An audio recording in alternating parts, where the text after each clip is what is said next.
Bonsoir. Quatrième livraison de Destination Etoudi, J-12 avant la présidentielle le 7 octobre prochain. Désolé pour le léger retard. C'est votre magazine quotidien sur STV, évidemment, qui fait toute l'actualité autour de la présidentielle de cette année, avec des acteurs qui viennent ici échanger et aussi débattre. Les reportages à travers le pays, nos correspondants sont déjà en ligne pour certains et quelques autres ont pu faire parvenir leur reportage ici à la rédaction centrale. C'est évidemment tout le magazine de la rédaction centrale ce soir. Parce que le magazine déroule, vous le savez, le tapis aux candidats, à leurs représentants. Exceptionnellement, ce soir, on va dérouler le tapis en soutien d'un candidat. Il s'agit de l'honorable Jean-Jacques Ekindi, ancien député à l'Assemblée nationale, ancien candidat d'ailleurs à l'élection présidentielle, ancien président de section ici dans le Vouri à l'époque pour le RDPC. Hervé Emmanuel Comme viendra bien après avec Abel Elimbi Lobé, Philippe Nanga. On aurait bien voulu avoir il exipa, il s'est excusé pour des raisons indépendantes de sa volonté à la dernière minute. Au téléphone, on aura depuis l'Est, la région de l'Est, Berthoa, où en ce moment d'ailleurs le président Maurice Kamto est en meeting. On l'aura au téléphone grâce à notre correspondant local qui nous l'a confirmé, Joseph Comonier. On va aller du côté de Bamenda. Bamenda où Amina Touahidjo a fait une sortie aujourd'hui pour soutenir la candidature de Paul Biya. On aura en ligne Ignacio Samabo, notre correspondant, et puis Simar Mbengo, qu'on n'a pas encore eu depuis le lancement de cette initiative, de cette campagne électorale, viendra ce soir pour dire ce qui se passe à la Menoie. Téléphone également, Jules-Frédéric Nyonga, l'ancien entraîneur des Lions indomptables, ancien sélectionneur, a annoncé aujourd'hui sa candidature pour le candidat Maurice Kamto. Cela dit, le magazine Il est bilingue. Peter Sossé, bonsoir.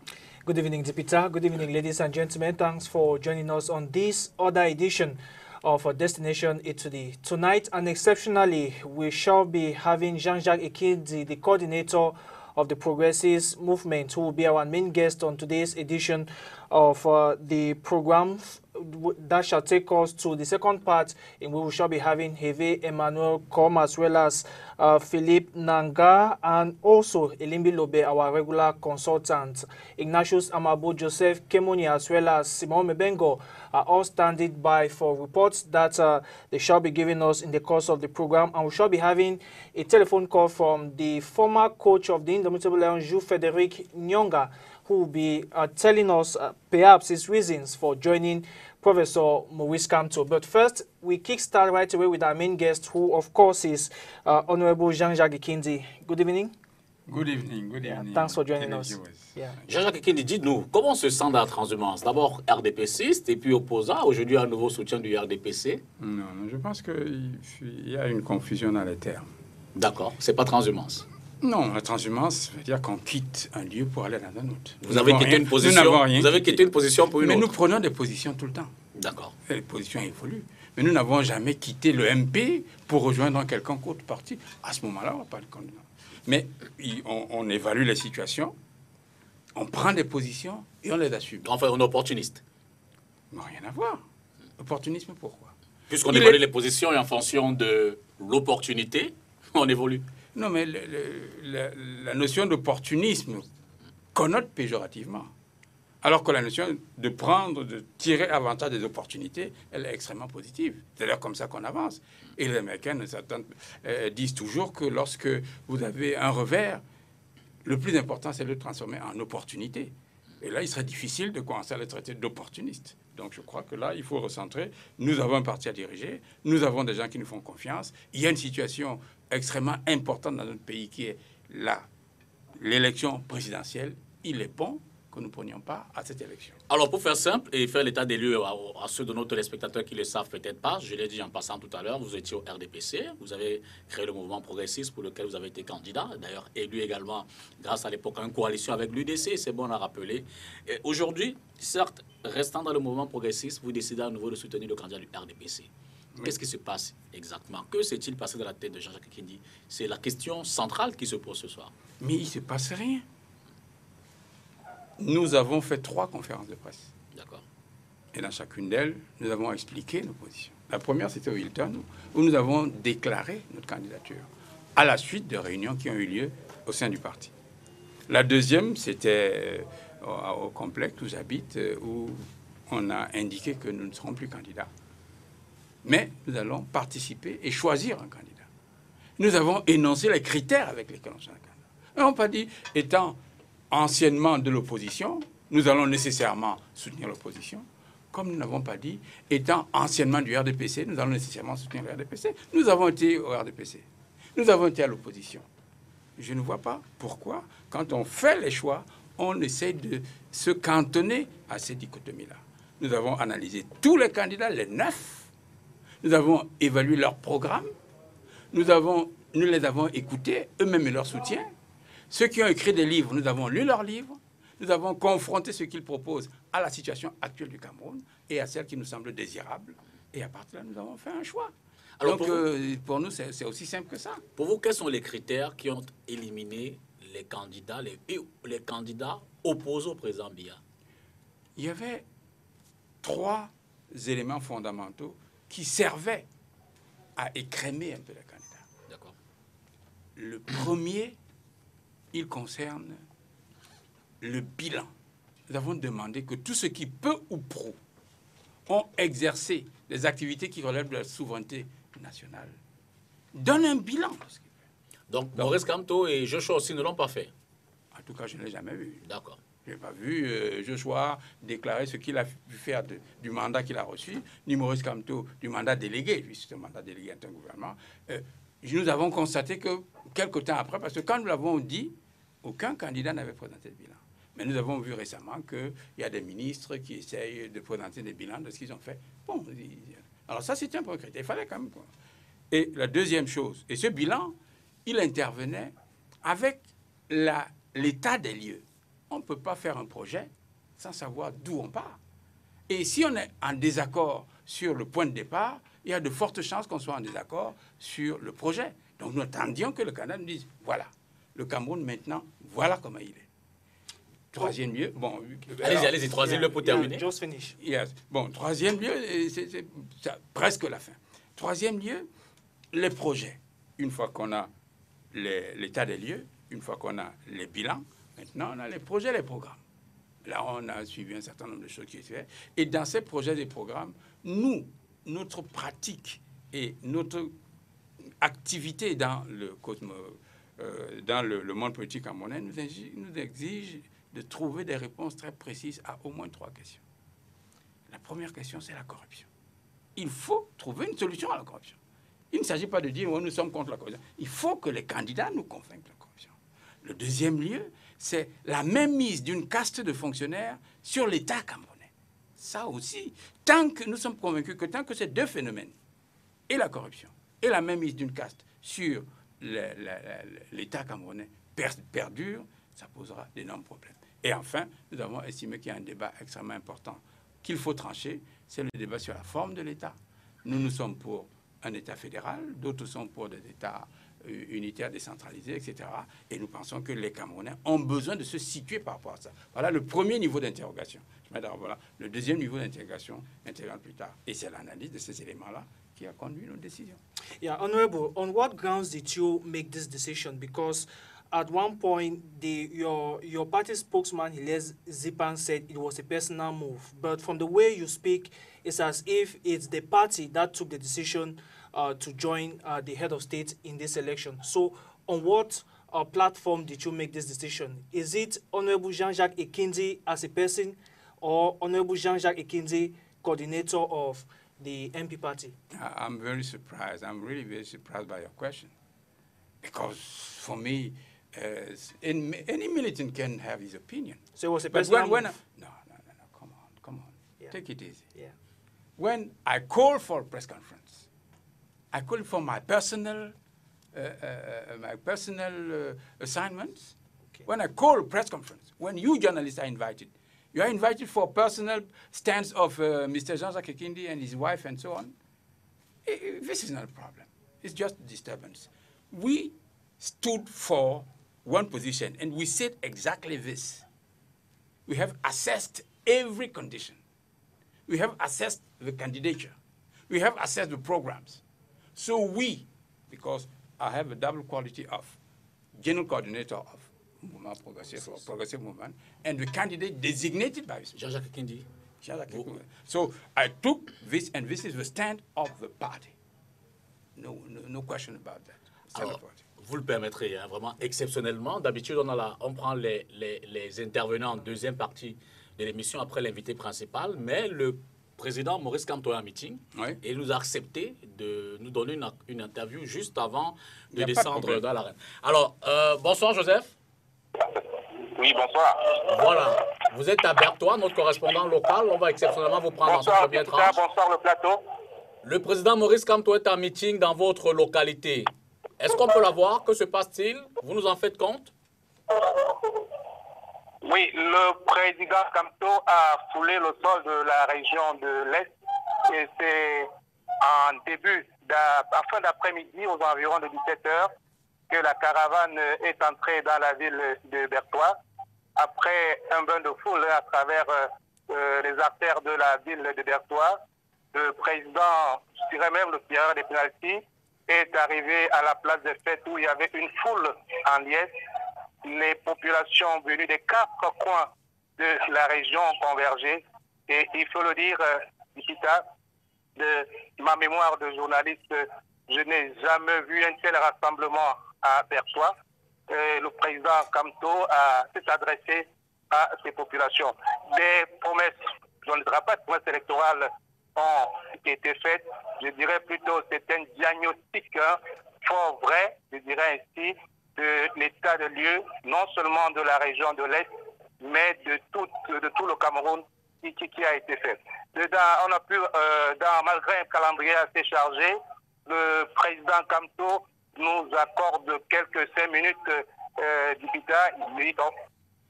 Maurice Kamto, bonsoir. Bonsoir. Alors, dites-nous, à l'Est Cameroun, avez-vous réussi votre penalty?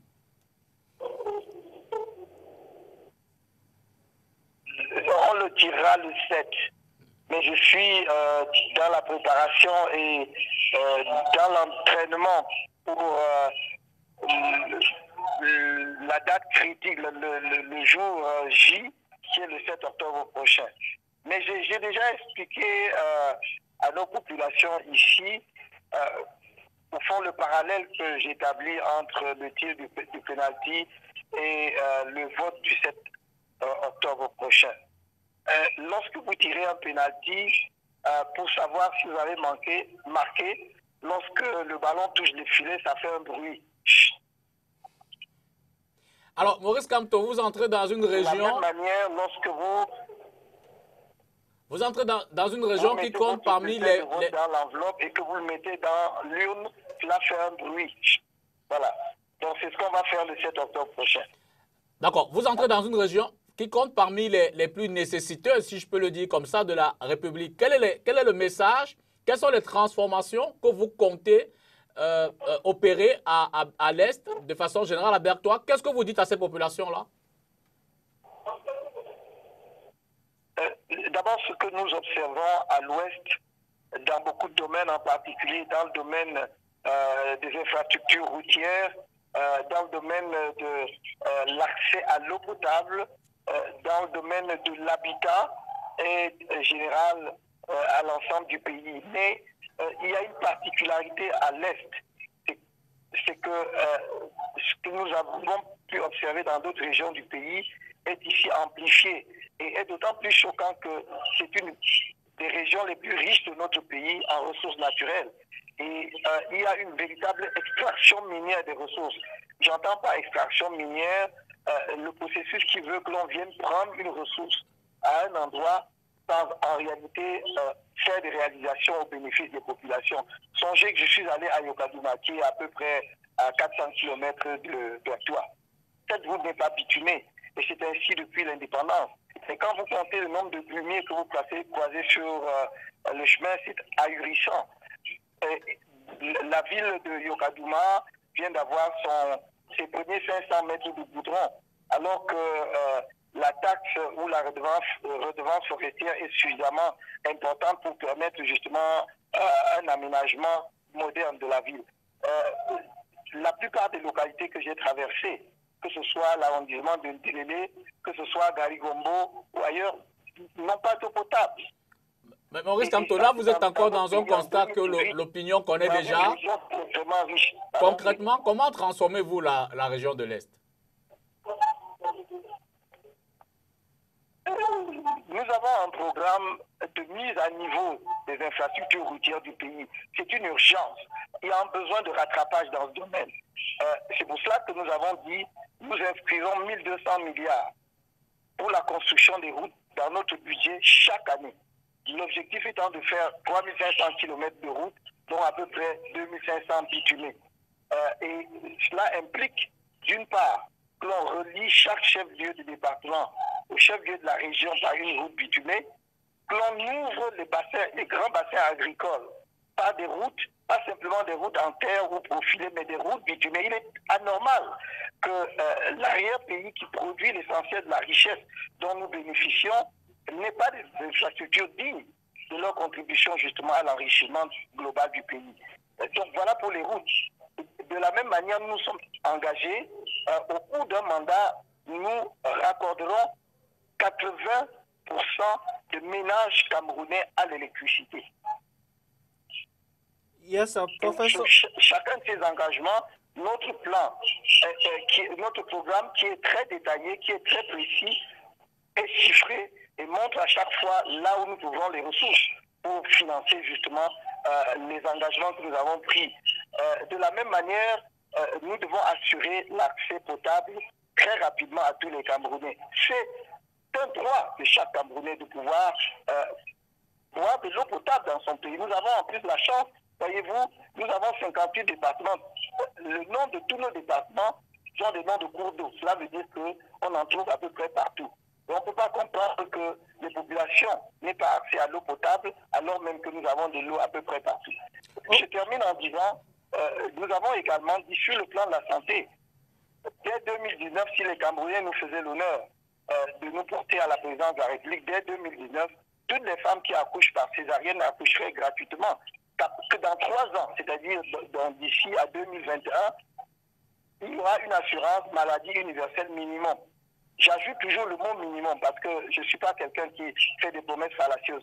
Minimum veut dire pour les maladies de base, comme le paludisme, comme le choléra, comme la méningite, tout Camerounais, du secteur privé comme du secteur public, paysans, agriculteurs, commerçants, fonctionnaires, agents du secteur privé aura un accès gratuit aux soins pour ces maladies de base. All right, Professor, can you please... Même en l'état actuel du budget de l'État, les moyens de financer cela sans endettement. Yeah, Professor, you are in the East regions for campaigns. What special message are you taking to the population of that region this evening? That is time to give a chance, not only to the whole country, but more particularly to our population from the east region of our country. We all know that it is a region which is blessed by many natural resources, including timber. But we can see that the exploitation does not take any care of population. And it is my commitment that should Cameroonians honor me by electing me as the next president of this country, my main task will be to facilitate the access of our population to clean water, to make sure that they are connected to energy. I'm speaking at a time where in Ghana, for instance, this very year, they will connect 400,000 families in Ghana to energy, to power. We can do the same here in Cameroon, and that's my commitment. Merci Maurice Kamto, merci. On ne va pas abuser de 5 minutes que vous nous avez accordées. Évidemment, on vous souhaite bonne continuation dans votre campagne. C'est moi qui vous remercie. Alors, on poursuit. Hein.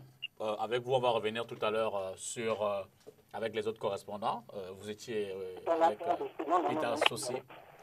Yes, Honorable, would like to know, there was a time you called the press and you explained that there was a need for a single opposition to move out President Paul Biya. We want to know, was that the reason why you did not take part in this year's race? I want just to give some more clarifications. Yeah. My concern is Cameroon, my country. On one hand, you have opposition. On the other hand, you have the power. I have stated for long that for this country or any other to just evolve correctly, the power must be strong and the opposition must be strong. Because when you have this balance, people are better protected. So if I can do something to strengthen the opposition, I'm ready to do it. Some propose me to intervene in bringing together in order to find one sole candidate. I say, okay, I'm available. And I told them that it probably will be very difficult. But if you confirm that you can do, I cannot just prevent you from doing that, because it's not a bad thing. But I'm not at the first level concerned. And I saw that it couldn't move forward for many reasons. So I got completely free on what I said. My position was the same. If something can help opposition, it's good. But even if something can help the power, it's good, because I intervened many times. For instance, on this Boko Haram conflict.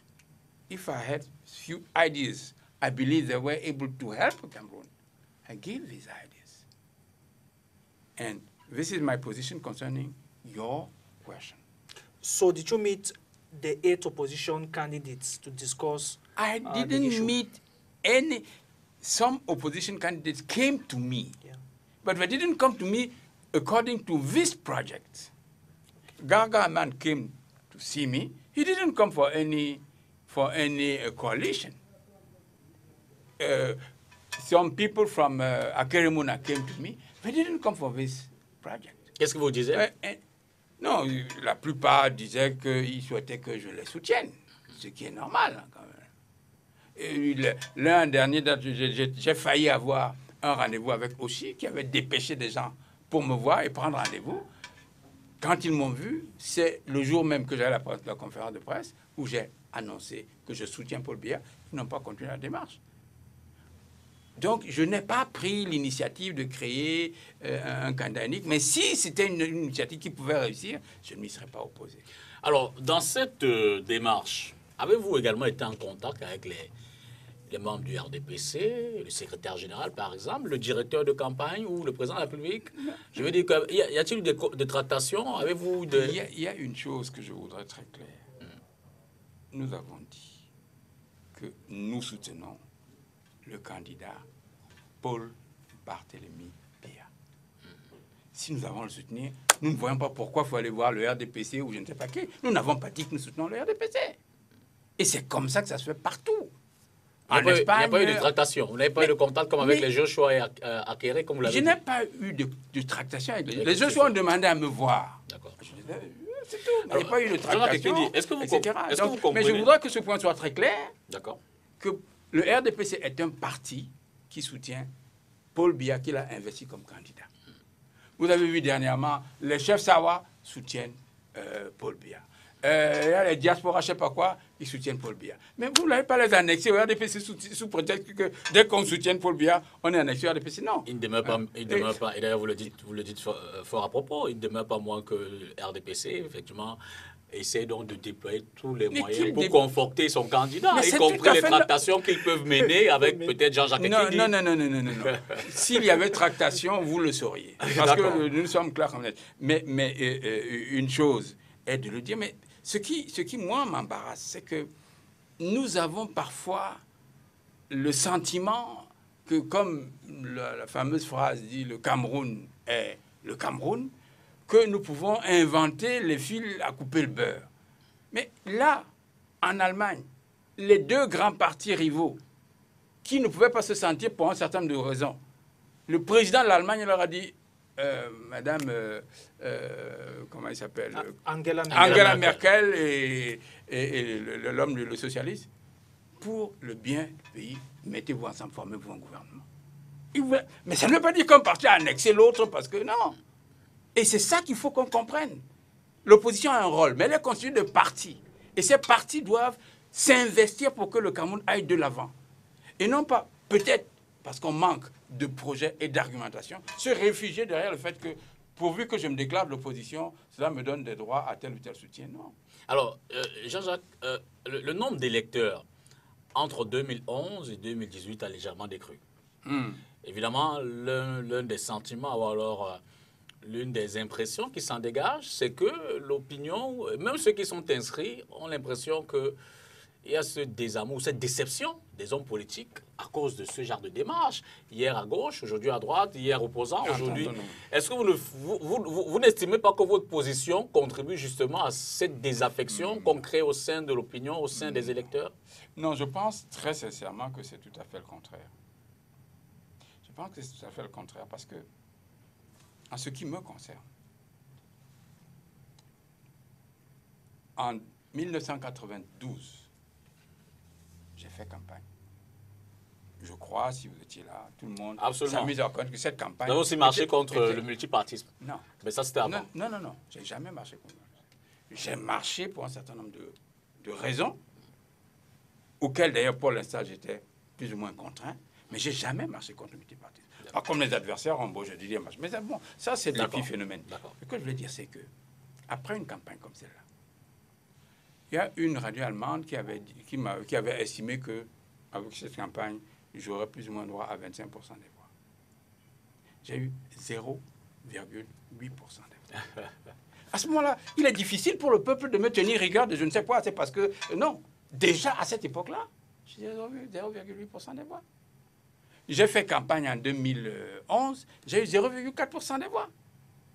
Alors, il est difficile de constater que le peuple a un désamour parce que les gens... Non, quand 0,4% des voix passent de droite à gauche, ça ne doit pas émouvoir le peuple.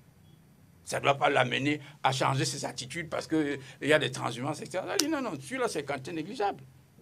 Donc, il y a quelque chose qui pose problème et qu'il faut qu'on règle. Et je crois que cette chose-là, c'est de pouvoir cerner de manière précise quels sont les intérêts du peuple camerounais et de l'État camerounais. Et comment peut-on y contribuer? Et la dichotomie opposition radicale, elle perd de la force. Elle perd de la force. N'oubliez pas qu'en 92, les candidats de l'opposition avaient plus de 60% des voix. Le candidat du pouvoir avait moins de 40% des voix.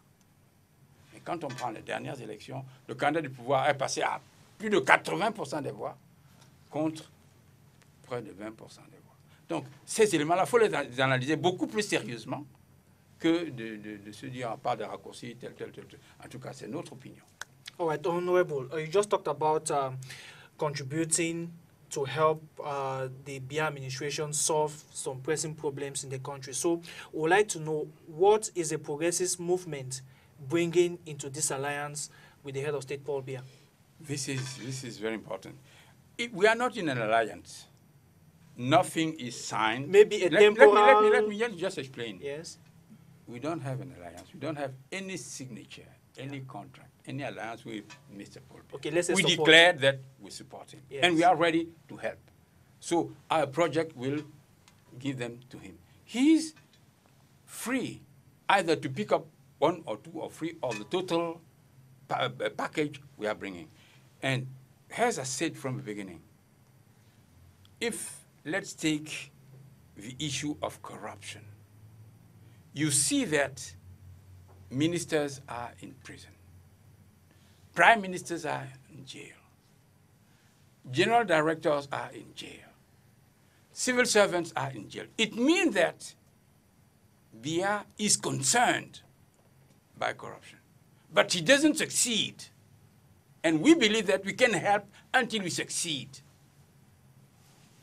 It means to decrease this. Because let's take this issue, for instance.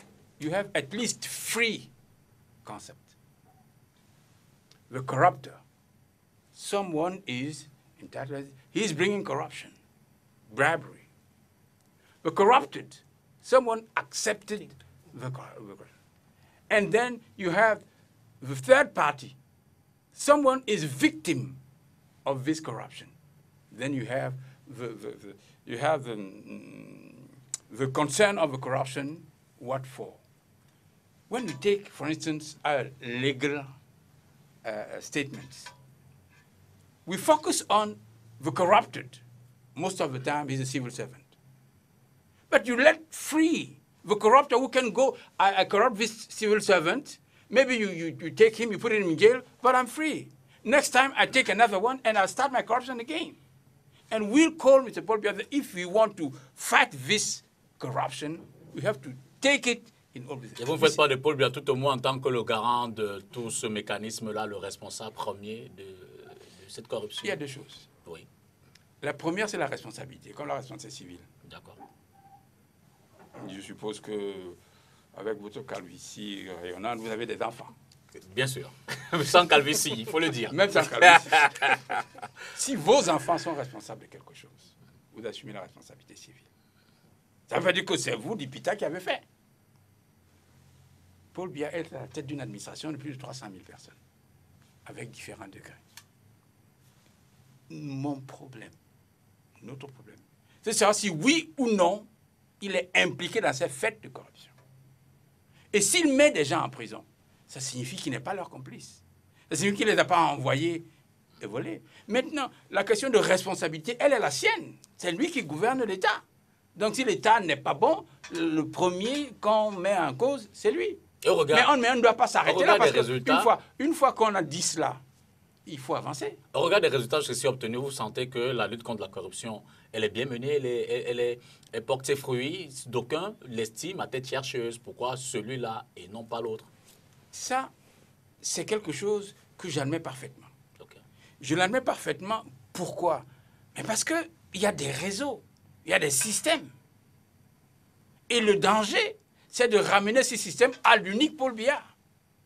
Parce que c'est quand même pas Paul Biya qui est dans les prétoires de la justice, qui est dans les commissions des marchés, qui est dans pour aller... Non. Et s'il dit sincèrement que je voudrais que cette corruption s'arrête, comme il avait dit qu'il veut mettre au pilori les délinquants en col blanc, il veut leur rendre gorge, leur faire rendre gorge. On suppose que quand il est dit, il a la volonté de le faire. Et nous disons chiche, faites-le, nous on est là. On vous demande rien, mais on vous dit, on a réfléchi, il y a ça qui peut être fait, il y a ça qui peut être fait, ça qui peut être fait. Mais je dirais même plus. Il y a des gens qui pourfendent la corruption dans les radios, dans les télés. Et quand vous observez leur pratique quotidienne, elle est complètement imbibée de corruption. On ne peut pas continuer cette duplicité tout le temps. Nous, on essaye donc, dans le cas que vous nous dites, de dire, bon voilà, nous venons apporter nos idées à Paul Biya, à lui de faire. Et nous pensons que ultérieurement, il ne pourra plus dire nous ne savions pas. Parce que nous serons là pour dire voilà. Et vous dites 36 ans après, qu'est-ce que Paul Biya peut encore apporter de plus? Si on fait un état des lieux rapide, 3 fronts sur le plan sécuritaire, une situation économique au FMI, un chômage qui est, je veux dire que la jeunesse en paie le prix. Bref.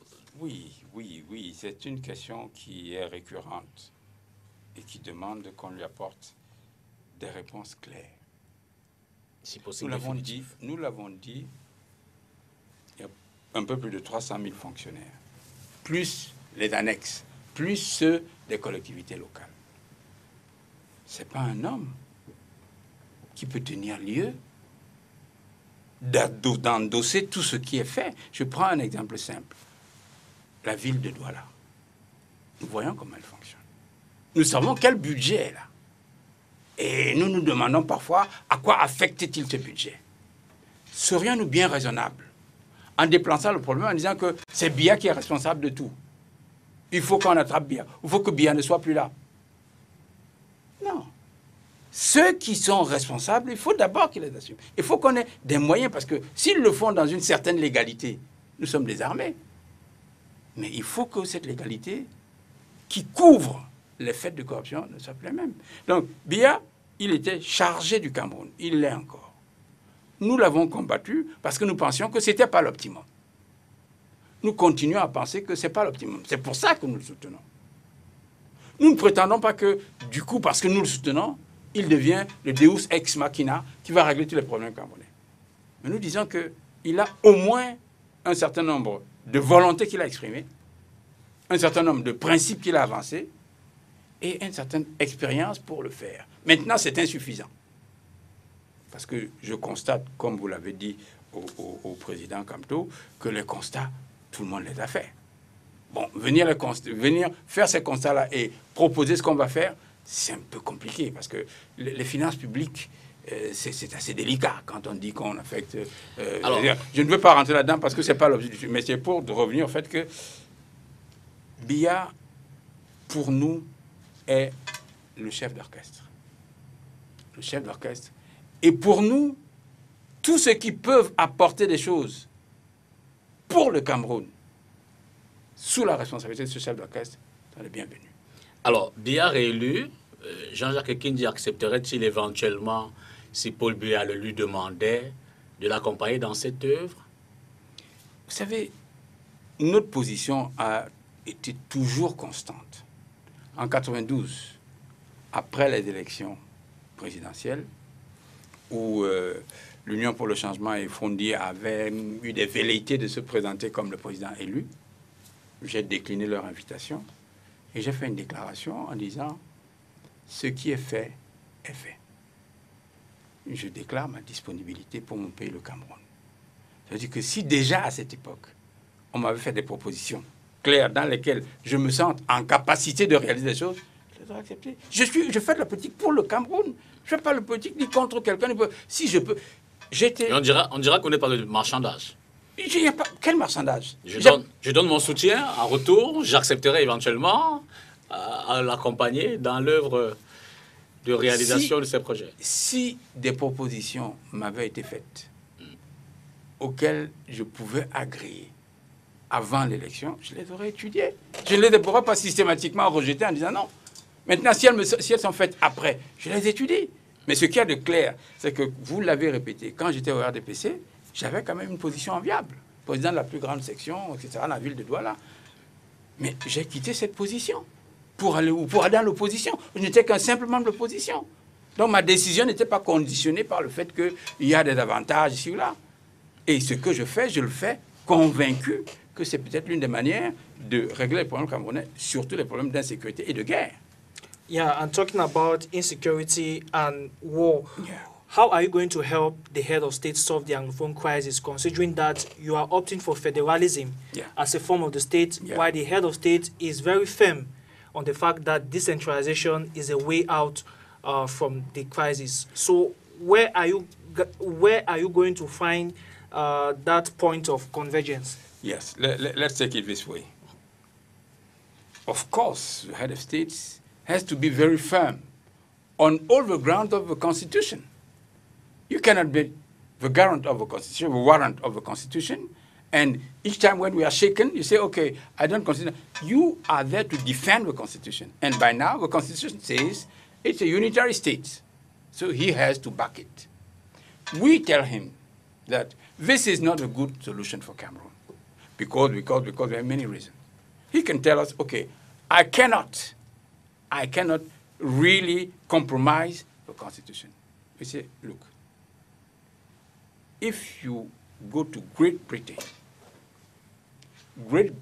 is a unitary state, decentralized. But you have 4 nations. And these nations have sovereignty.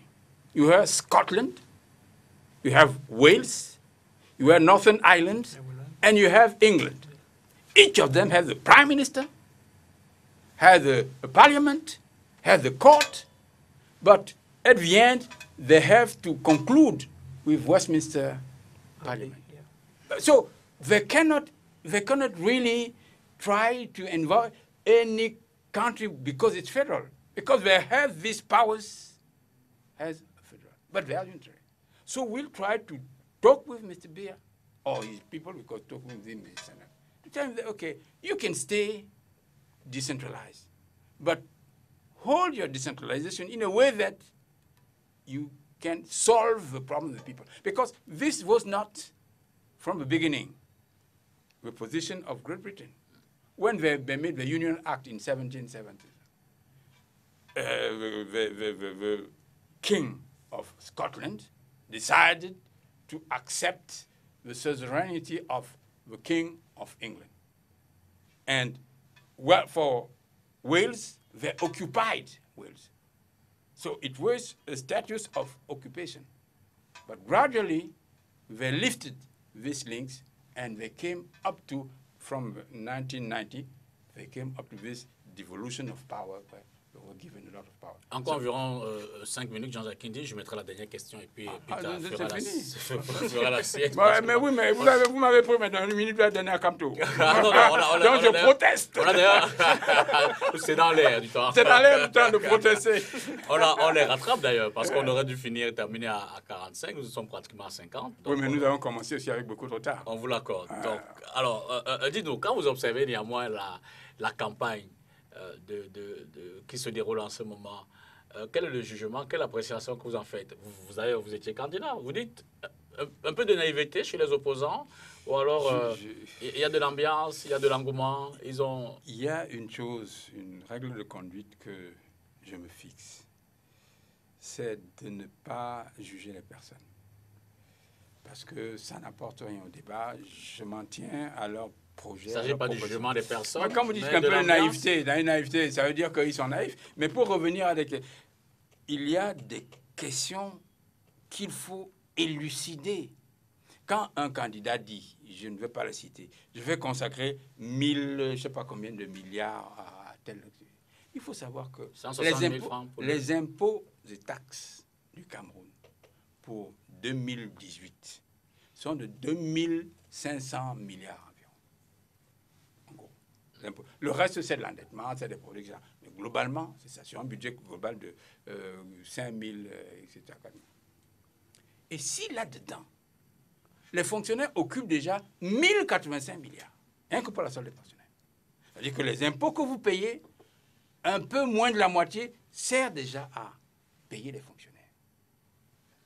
Et quand vous décidez que vous allez engager tant de milliers de milliards pour d'autres missions ou d'autres activités que vous allez mettre en place, mais bon, on se dit, il y a mal donne quelque part.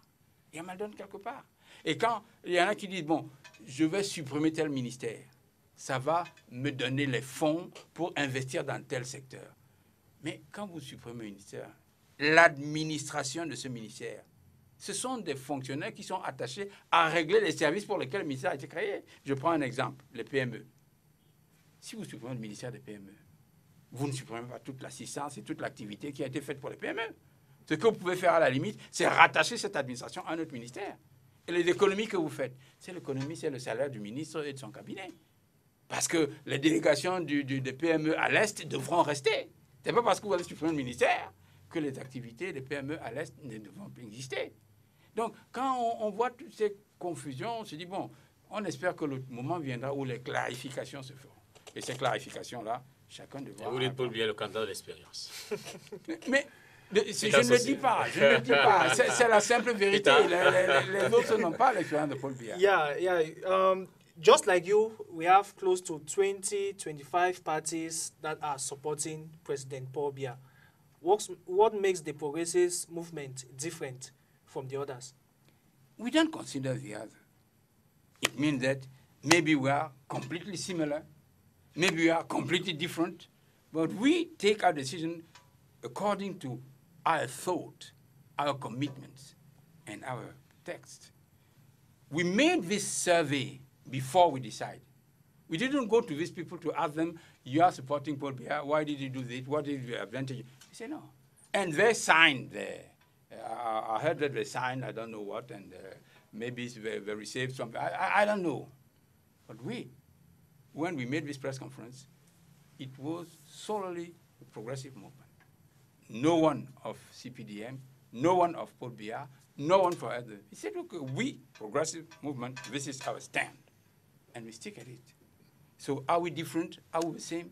And when probably we'll have to campaign with CPDM, we have to agree on how and when to campaign. We were invited in some rallies of CPDM. We said, no, we don't have any agreement with you by now. We may find a way for us to maybe complement the actions of this and that, but by now, we don't have this action. Maybe in the future we'll have it. You see that it's quite different from what you call G20 and so on. We are not on the same mode. Jean-Jacques Kindi, merci. C'est moi qui vous remercie. Et quand j'ai le plaisir d'admirer de si magnifiques sourires, je m'en réjouis. On espère pouvoir vous entendre à nouveau tout au long de cette campagne. Si vous m'ouvrez vos antennes, ce sera toujours avec plaisir. C'est le moins qu'on fera pour... Parce que nous ne faisons que commencer. Merci Jean-Jacques. Voilà, monsieur, on va tout de suite prendre la série de reportages qu'on a préparé ce soir pour vous faire vivre ailleurs. Comment se déroule la campagne? D'abord, on ira à Yaoundé, ici à Douala avec Makeda Lady Nyotom qui va revenir dans la région du littoral, donc en Konsamba, sur ce meeting du RDPC qui a eu lieu de ce côté. Et puis on va aller toujours avec le RDPC dans la MIFI avec Flore Kenyé. On reviendra sur Yaoundé avec une interview d'Atere Mouna pour repartir à nouveau à Ebolo dans l'Anvila. Non, plutôt au sud, dans le département de l'Anvila. Et enfin, on reviendra avec Véronica Adi ici pour regarder les slogans de campagne. C'est tout de suite. Le peuple Bancone qui va s'élever des profondeurs pour aller arracher la victoire de notre champion, le camarade Paul Biya. Je l'ai obtenu. C'est à la gare routière de Souza, localité située dans le département du Mungo dans le littoral, que s'est tenu le lundi 24 septembre un grand meeting de sensibilisation des militantes, militants et sympathisants du RDPC, venus massivement répondre à l'appel du président Ernest Mpoko.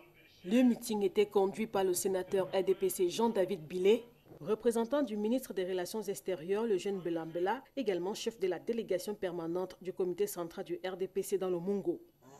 Notre candidat, le président national Paul Biya, en raison de la qualité de son programme et en raison de son expérience qui est indiscutable, qui est au-dessus de celle de tous ses concurrents. Beaucoup d'opportunités se trouvent dans ce programme pour l'arrondissement de Dibombari. J'ai envie de pleurer et dire merci au grand Dieu, au bon Dieu, de nous avoir donné Paul Biya comme un don dans ce pays et nous devions nous en servir. À l'étape de Dibombari, où s'est déroulée une rencontre à l'esplanade de l'école publique de Bomono, l'on a assisté au même rituel, prise de parole, musique et appel aux militants du Parti des Flammes à battre une campagne de proximité pour Paul Biya. Tout le monde dans les urnes, un seul bulletin, celui, n'est-ce pas, du grand camarade, son excellence Paul Biya. Même discours à Mélon, où une caravane conduite par Eugène Enoné a sillonné les artères de la ville.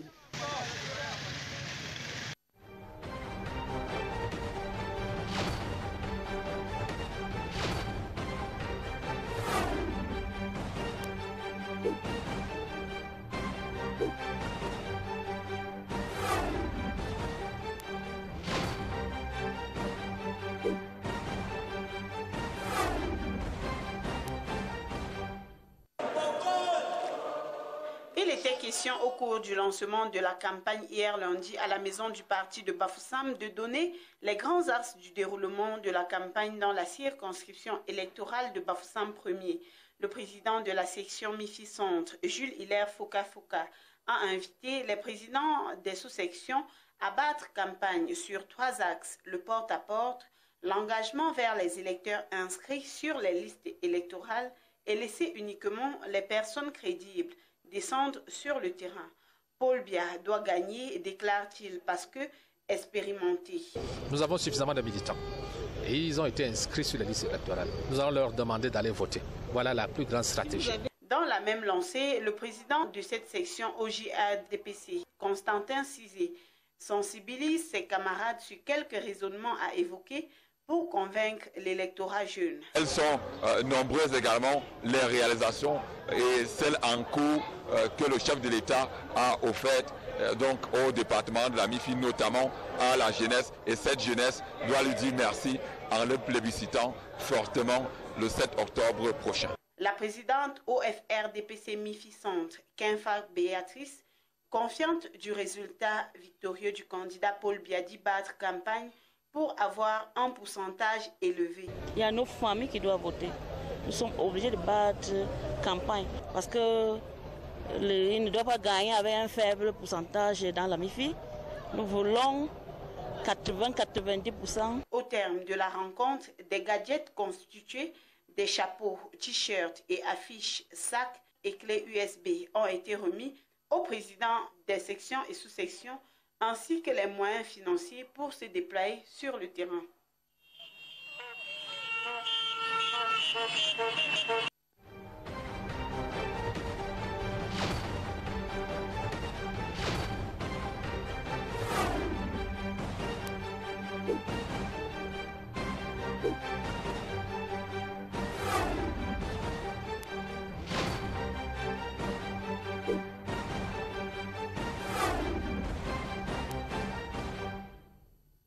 J'estime que la presse de ce pays ne joue pas son rôle pour nous aider à avancer. Parce que je pense que ces élections sont très importantes. Au-delà du cirque et du spectacle, il s'agit quand même de l'avenir de notre pays. Voyez-vous, j'ai été convié à l'AT pour aller dans un couloir m'aligner et pour prendre 15 millions de francs. Et tout le monde sait qu'on devait aller s'aligner et prendre 15 millions de francs. Tout le monde sait aussi que notre Assemblée a voté un budget de 50 milliards. Tout le monde sait aussi que quand nous avons versé nos 30 millions, on l'a versé au Trésor public. Tout le monde sait aussi que l'organe qui organise l'élection, c'est l'ECAM. Tout le monde sait aussi que depuis un bon bout de temps, on oblige aux petits commerçants d'avoir un compte bancaire pour faire une transaction financière. Ce pays, chers frères, chères sœurs, nous appartient à nous tous. On ne peut pas laisser quelques oligarques, ils n'atteignent même pas 100, nous mener en bateau, volant de gauche à droite. Je ne sais pas si les journalistes de sont ici. On a acheté des 4x4 par des marchés gré à gré pour nous accompagner dans les campagnes. Qui l'a acheté? À combien? Dans quel marché? Selon quelles règles? Qui a eu les commissions? Mais de qui se moque-t-on? On ne peut pas continuer comme ça. On ne peut pas continuer comme ça.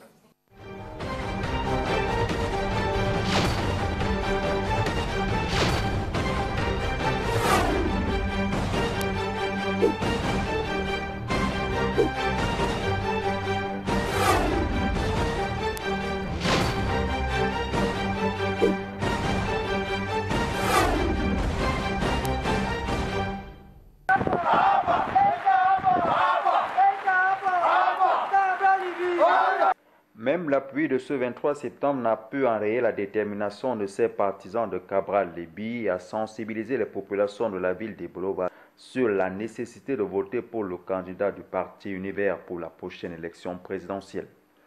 Depuis la gare routière de Nouvelle en passant par Ekitombo pour le marché du lac, les partisans de Univers ont distribué les bulletins de campagne de Cabral Libye ici, même si l'on ne dispose pas des moyens de locomotion, la détermination à elle seule suffit à battre le macadam pour scander le nom de leur champion. C'est le meilleur, votez Cabral, c'est le meilleur.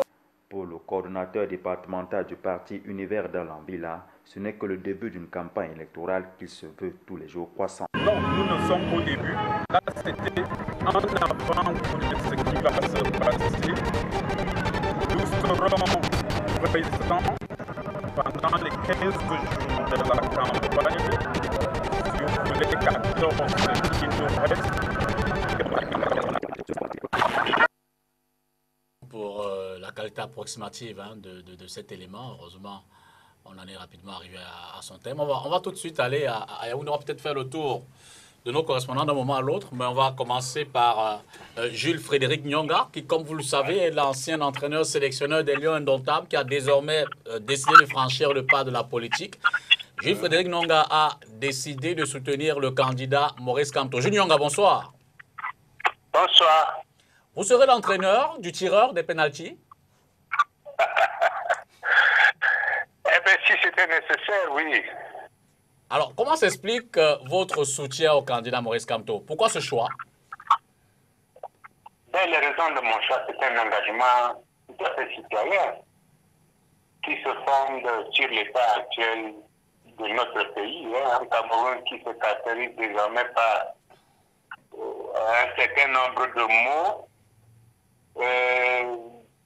qui voudraient être soignés, et je voudrais être un peu de ceux-là qui essayent de trouver une solution à ces problèmes-là par le canal de Maurice Kamto, le candidat que je soutiens. Alors, on a pu voir quelques jours auparavant également le soutien des personnalités comme Christian Pendekoka, notamment aussi Paul-Éric King, qui par ailleurs est devenu, après, directeur de campagne. Auriez-vous un rôle spécifique, particulier à jouer auprès de Maurice Kamto? Pour le moment, j'ai fait un choix, c'était de lui apporter tout le soutien qu'il peut vouloir de ma personne. Bon, maintenant, être à ses côtés absolument tous les jours, je ne sais pas. Ça ne dépend plus de moi. J'ai dit ce que je pensais. J'ai fait une analyse de la scène politique camerounaise pour me rendre compte que c'est le candidat qui, ma foi, pour moi, était le mieux placé pour défendre les intérêts des Camerounais. Voilà. Et concrètement, qu'est-ce qui vous a convaincu en ce candidat-là? Ce qui m'a convaincu, c'est déjà son programme, un programme qui est absolument réaliste. Et à la limite, c'est un homme de conviction, un gros travailleur, quelqu'un d'intègre, un patriote. Il connaît le Cameroun profond, pour l'avoir sillonné pendant ces 5 dernières années. Il a un programme réaliste et en phase avec notre situation actuelle. Vous savez, le Cameroun traverse des moments extrêmement difficiles aujourd'hui. Et il va falloir quelqu'un qui est la pointe, quelqu'un qui connaît ce Cameroun profond pour apporter les différentes solutions aux problèmes qui se posent. Des gros problèmes, des gros dossiers comme les dossiers, la question anglophone, et la reconstruction de la solidarité nationale, la valorisation des talents locaux et tout ça, c'est des choses qui entrent dans son programme et qui, ma foi, font que je le soutienne. All right, Coach. Can you just tell us what makes Maurice Kamto special from the rest of the candidates that you have decided to support the candidate of the MRC? What makes him special from the rest? I decided to support him because he's a person who knows the whole Cameroon.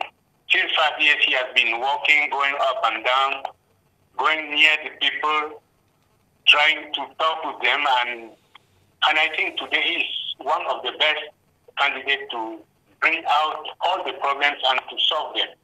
So I don't think there's another candidate for me that I can support. Would there be a special position that you would play in the team of Maurice Kamto during these campaigns?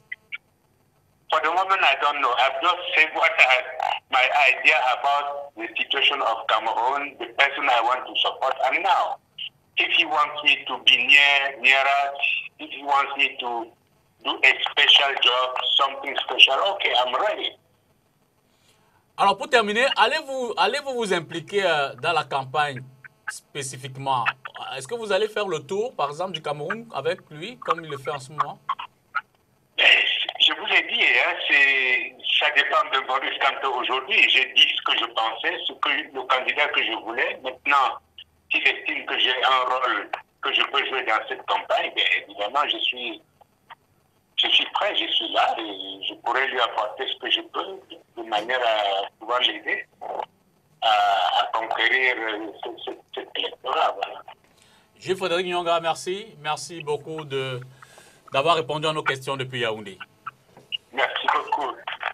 On va peut-être se permettre un commentaire. Philippe Nanga, bonsoir. Bonsoir. Un monde à venir. Réveil Manuel, comme bonsoir. Bonsoir. RDPC, Albel Elimbi-Lobé, bonsoir. Bonsoir.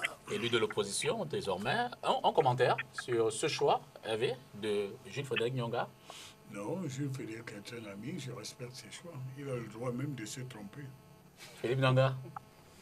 Disons, je n'ai pas une observation à faire sur le choix d'un citoyen. Voilà, je constate simplement que c'est vrai que c'est un référent dans le monde sportif camerounais et même international.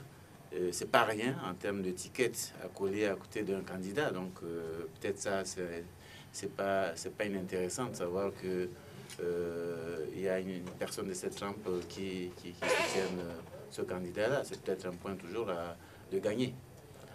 Elie Lobé. Je considère que cette façon de faire la politique ne m'intéresse pas. Monsieur Kamto n'est pas candidat depuis quelques jours. Il est candidat depuis de nombreux mois. Et si des gens avaient à le soutenir, je me demande bien pourquoi tant d'hésitation. Ça donne l'impression que des personnalités de référence tergiversent elles-mêmes sur leur détermination dans le jeu politique national et que leurs enjeux dépendent, leur positionnement dépend de beaucoup de calculs. Et quand c'est comme cela, il est fort probable que ces calculs n'aient rien à voir avec les intérêts généraux de notre peuple. Néanmoins, nous avons là un exemple qui doit dire à tous les fonctionnaires qu'il y a maintenant quelques fonctionnaires qui commencent à ne plus avoir peur de se déterminer. Et c'est de ça que nous avons parlé de très nombreuses années durant.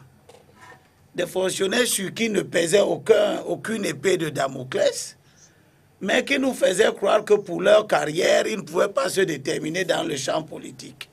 Eh bien, M. Nyonga et bien d'autres, sauf s'il a peut-être pris sa retraite, beaucoup d'autres, quelques-uns, commencent de plus en plus à se déterminer, à prendre des positions dans la vie politique, et c'est bien. Alors, on va poursuivre le tour de nos correspondants. Tout de suite, on va du côté de Tchang, avec notamment notre correspondant dans le département de la Maine-Noire, Simaro Mebogo. Bonsoir. Bonsoir le plateau, milliards de téléspectateurs de Destination Etoudi sur STV Télévision. Recevez le bonsoir des populations de la région du Soleil couchant, la région de l'Ouest, particulièrement celui des habitants du groupement Forêt-Kéchan, dans la cité universitaire. Est-ce qu'on peut faire le point, Simaro? Capitale départementale de la Maine-Noire. Simaro, on a eu 2 minutes pour votre campagne électorale. Est-ce qu'on peut avoir le point des autres, enfin des partis qui sont véritablement engagés dans la campagne? Parlant de la campagne électorale 2018, il faut dire que la ville de Tchang est en ébullition depuis le samedi dernier avec les représentants des différents candidats en 2018. Nous avons assisté à un meeting de lancement du candidat Joshua aussi du SDF qui a choisi un site mythique, celui de l'entrée principale du marché A de Tchang, pour le lancement de sa campagne, alors que le RDPC, avec son président de la délégation permanente départementale, le ministre Jean-Pierre Faudy, était dans sa maison du parti où se tenait un giga meeting de lancement de la campagne départementale. Le MRC de Maurice Kamto et ses militants recevaient en son siège à photo les membres démissionnaires du PADEC et certains RDPC qui ont choisi de rejoindre le camp de la Renaissance, disent-ils. Serge Espoir Matomba du bus, un jour après a sillonné les artères de la ville de Tchang, question de convaincre les électeurs de voter utile au soir du 7 octobre prochain. Le candidat du parti Univers, Cabral Libi, qui était annoncé ce jour, n'a pas fait le déplacement pour des raisons que nous-mêmes ne maîtrisons pas. On peut en apercevoir sur les affiches publicitaires, sur les plaques publicitaires, des affiches du candidat du parti au pouvoir, ceux du candidat Maurice Kamto, et sur des véhicules de campagne, ceux du candidat Joshua aussi. La stratégie que les différents partis Néanmoins, ces trois que nous constatons en mouvement sur le terrain ont choisi le porte-à-porte pour convaincre les électeurs de la Maine-Ouest qui devront voter à 100% leurs différents candidats le dimanche 7 octobre prochain. Merci à vous, Simaro. Bonne soirée à Tchang, dans la Maine-Ouest. Et évidemment qu'on va rester au fur et à mesure en contact avec vous de l'évolution de cette campagne pour avoir le point. Philippe Nanga, ça bouge à l'ouest. C'est l'impression qui se dégage. Ça bouge partout. Peut-être on ne voit pas ailleurs, mais je crois que ça bouge partout. C'est une particularité de cette élection par rapport à 2011, où ça avait commencé timidement, où la plupart des candidats avaient choisi une stratégie de proximité, porte-à-porte. Voilà, il y avait très peu de meetings. Mais là, depuis samedi dernier, il y a une évolution sur le plan national, en dehors des deux régions qui ont ce problème sécuritaire. Mais ailleurs, on voit bien que ça bouge partout. Dans tous les cas, il y a du monde, il y a du mouvement, il y a de l'ambiance voilà, donc, autour de cette élection. Et au moins, ça relance le débat sur la question politique. Quand on a vu les grands meetings de samedi dernier, ce qu'on n'avait plus vu il y a longtemps, j'ai pu côtoyer plein de jeunes et il y a à nouveau de l'envie sur les questions politiques. Ça, j'avoue qu'on n'avait pas vu ça depuis quelque temps. Et c'est vrai que nous, on travaille beaucoup sur cette question de participation politique et nous nous réjouissons aujourd'hui parce que les jeunes sont les plus résistants à la participation politique.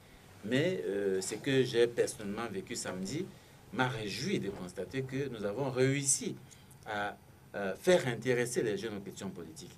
Dans un pays où 75% de la population est jeune, on était très embêtés. J'étais particulièrement très gêné, très peiné de voir qu'ils étaient complètement indifférents. Évidemment. On disait, bon voilà, c'est joué, ça ne sert à rien d'y aller. Un défi qu'on va essayer d'apprécier le 7 octobre.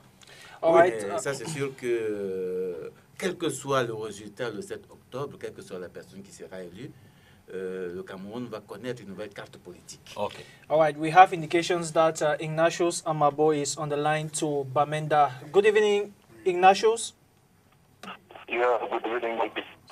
Yeah, we do understand that Aminatu Aijo, the daughter of the country's first president, was in the Northwest regional capital for campaigns. What is the temperature in Bamenda?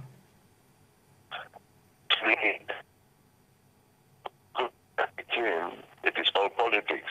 It came in this morning. It was not announced, and she took the region by surprise. When she came, some of the press came and. Alors, difficile d'avoir Amabo. On va certainement essayer de l'avoir à nouveau. Hein. Peut-être avant la fin de l'émission, il va certainement rester en stand-by pour cela. Nous, on va directement rentrer dans le débat. Nous sommes à 4 jours après le début de la campagne. Un commentaire déjà, Hervé? La campagne est bien partie. En ce qui nous concerne...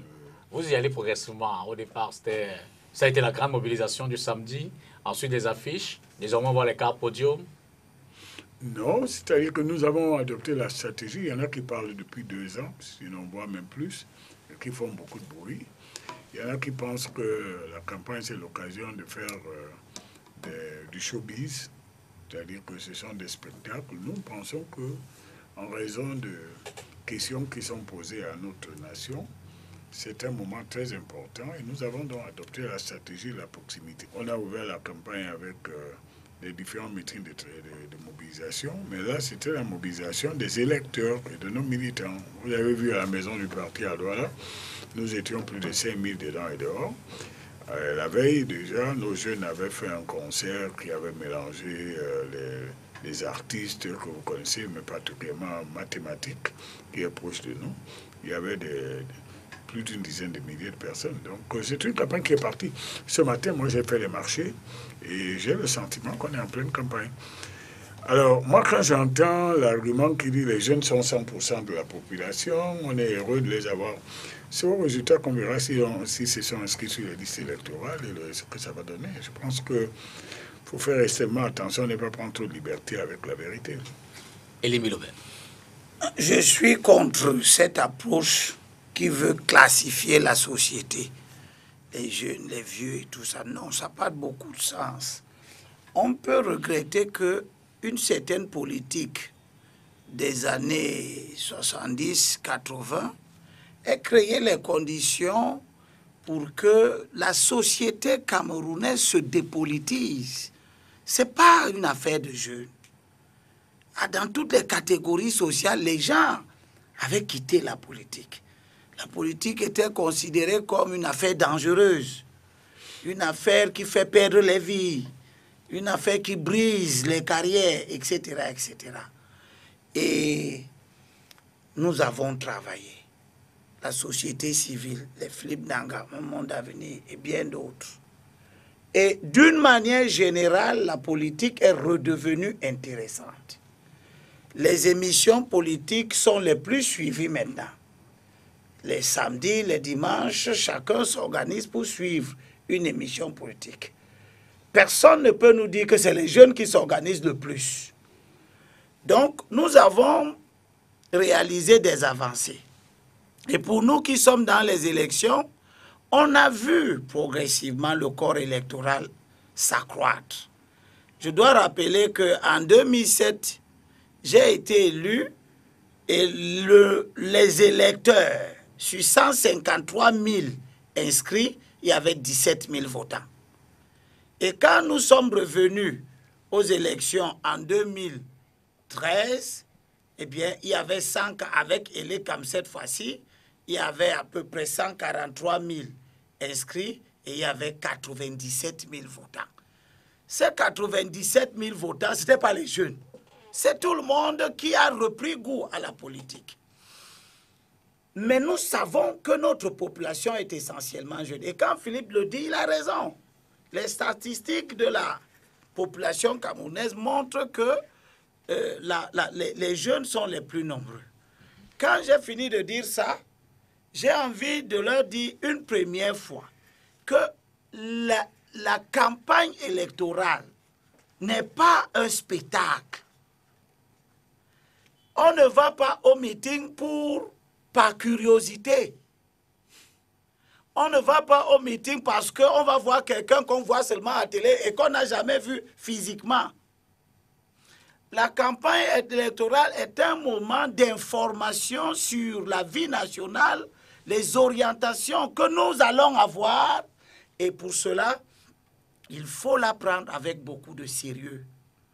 Elle ne doit pas être le moment où on risque d'amener le pays dans des aventures inconsidérées.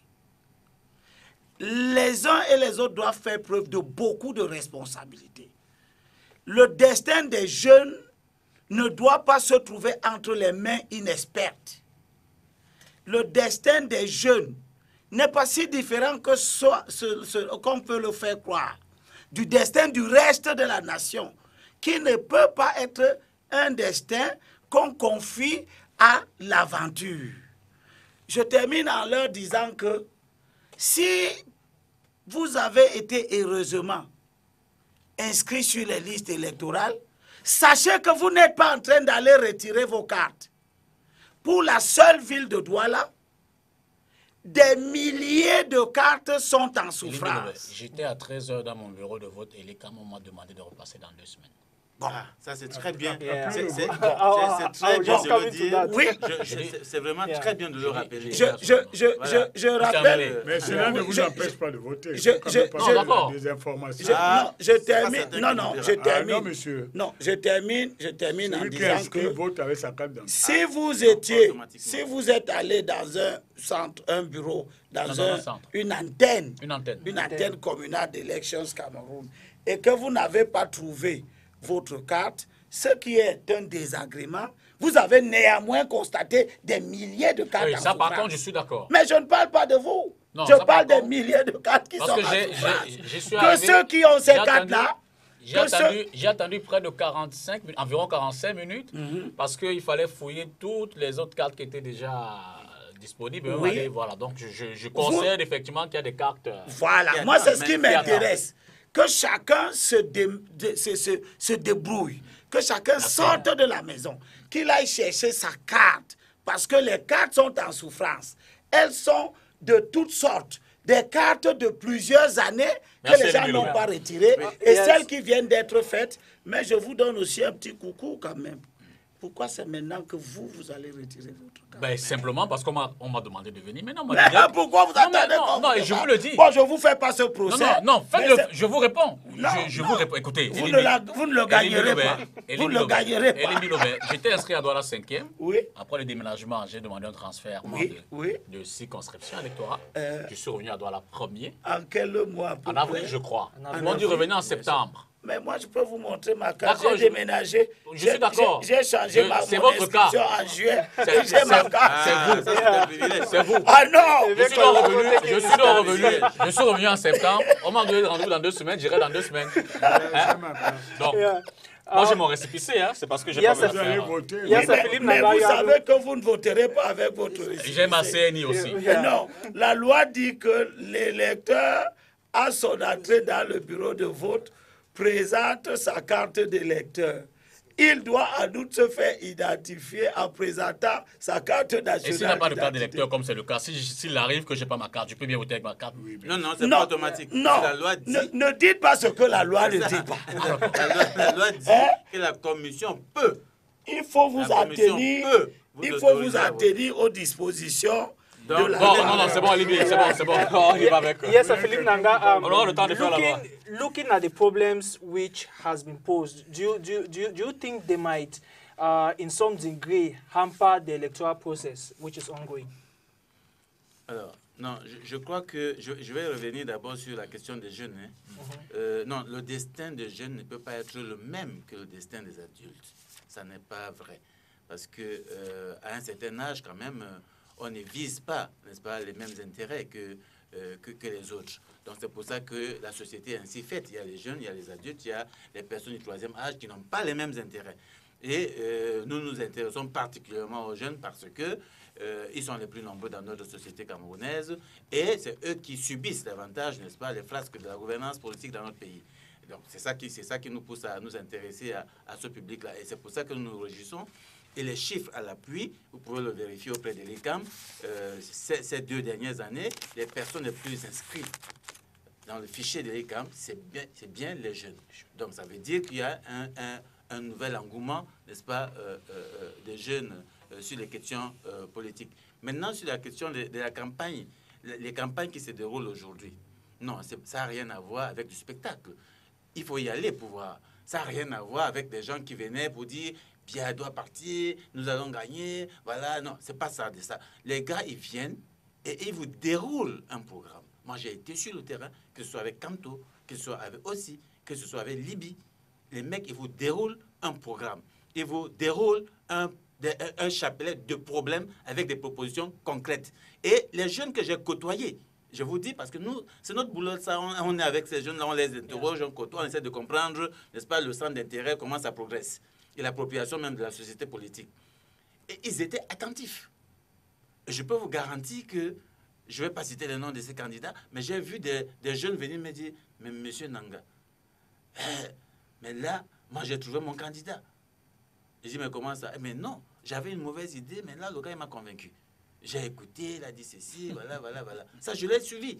Donc, ça veut dire que ces jeunes ne sont pas allés dans les meetings pour suivre un spectacle, pour voir un gars qui n'avait jamais vu de près. Non, ils sont allés écouter, ils sont allés suivre. Ils ont été, pour la plupart, convaincus qu'il ne s'agit pas des gars qui viennent vous raconter des histoires. Ils viennent vous dire des choses concrètes. Et c'est pas vraiment, c'est pas du rêve. C'est pas du rêve. Parce que jusqu'ici, ce que moi j'ai vu, ça fait longtemps, nous suivons les questions politiques, nous suivons les campagnes depuis plusieurs années, on n'avait pas vu des candidats. Je dis des candidats. On a souvent vu justement d'autres personnalités venir haranguer des foules et tout, mais ça n'a rien à voir avec ce que les gars ils font maintenant. Quand vous voyez ces candidats-là, ils viennent avec un programme précis et ils le déroulent de manière précise et concise. Je pense qu'il faut pouvoir le dire aujourd'hui. J'invite, vous êtes la télé, vous pouvez faire les Voxbox après un meeting pour demander aux jeunes s'ils ont compris quelque chose. Vous serez surpris. Vous serez surpris qu'ils écoutent attentivement. Et quand ils rentrent au quartier, ils font des commentaires. D'ailleurs, dans les groupes WhatsApp que nous avons avec les jeunes, ils vous racontent. J'ai vu des jeunes faire le résumé. Je vous dis, j'ai été impressionné. Faire le résumé de ce que les candidats ont dit pendant les meetings. Ça veut dire qu'ils n'étaient pas là-bas pour dormir, pour jouer, pour s'amuser, pour voir du spectacle. Ils étaient là vraiment pour écouter. On va arriver maintenant comme Dieu à continuer. Non, ils ont le temps de parole. Non, je voulais juste dire... Non, elle va parler. Je n'ai rien compris ce qu'il a dit. Elle va parler. Non, mais je crois qu'on n'est pas dans le même monde que M. Nanga, lui et moi surtout, parce qu'il est tellement sûr de ce qu'il dit qu'il ne laisse pas la place au doute. Ce que Elimbi Loba a dit est vrai aussi. C'est-à-dire, oui, il y a des candidats de talent, des candidats qui peuvent proposer des programmes. Mais moi, je vis, moi aussi, vous n'êtes pas le seul à vivre au milieu de ces jeunes. J'ai des enfants parmi eux, et ça se passe même presque chez moi, comme ce week-end. Quand vous reprenez, parce que parfois on se dit, on est adulte, peut-être on n'a pas bien entendu. Alors je fais enregistrer les meetings. Et quand j'entends que les jeunes disent, ils écoutent tout, mais quand un candidat arrive, on leur dit, mon programme, c'est que je vais construire des cimetières pour l'amener à Idio, je vais construire... Vous me laissez parler, s'il vous plaît. Ben, parlez non, allez-y. Allez-y. Vous avez l'habitude du sens unique. Alors. Ah non, c'est pas... Non, au contraire. Mais alors, laissez-moi parler. Au contraire. Allez-y. Qu'on continue, please. Vous avez un malaise à la contradiction? Il n'y a pas de contradiction pour m'empêcher de parler. Bah non, la contradiction, c'est que je me serais exprimé que vous avez un point de vue contraire au mien, vous comprenez le français. Allez-y.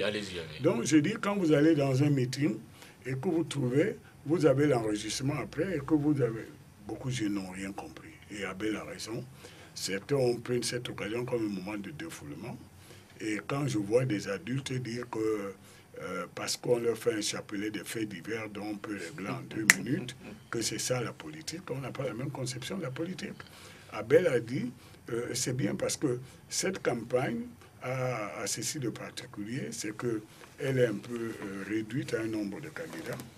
Et c'est vrai qu'à la dernière élection, il y avait plusieurs candidats folkloriques, certains qui prenaient des tontines pour faire la valeur ajoutée immédiate. Et là, dans cette campagne, il y a quand même un peu de cela aussi à l'intérieur. Parce que M. Nanga, qui est seul à lire les programmes, et j'aimerais qu'il nous présente 1 ou 2 programmes ici, qui ont une cohésion et qui sont un programme de gouvernement. Le fait de dénoncer les faits divers qui est les poubelles dans la rue de Douala, ce n'est pas un programme, monsieur. Le programme d'un candidat à la présidence de la République qui est une rencontre entre un homme et le peuple, c'est lui redéfinir, proposer une feuille de route pour son destin.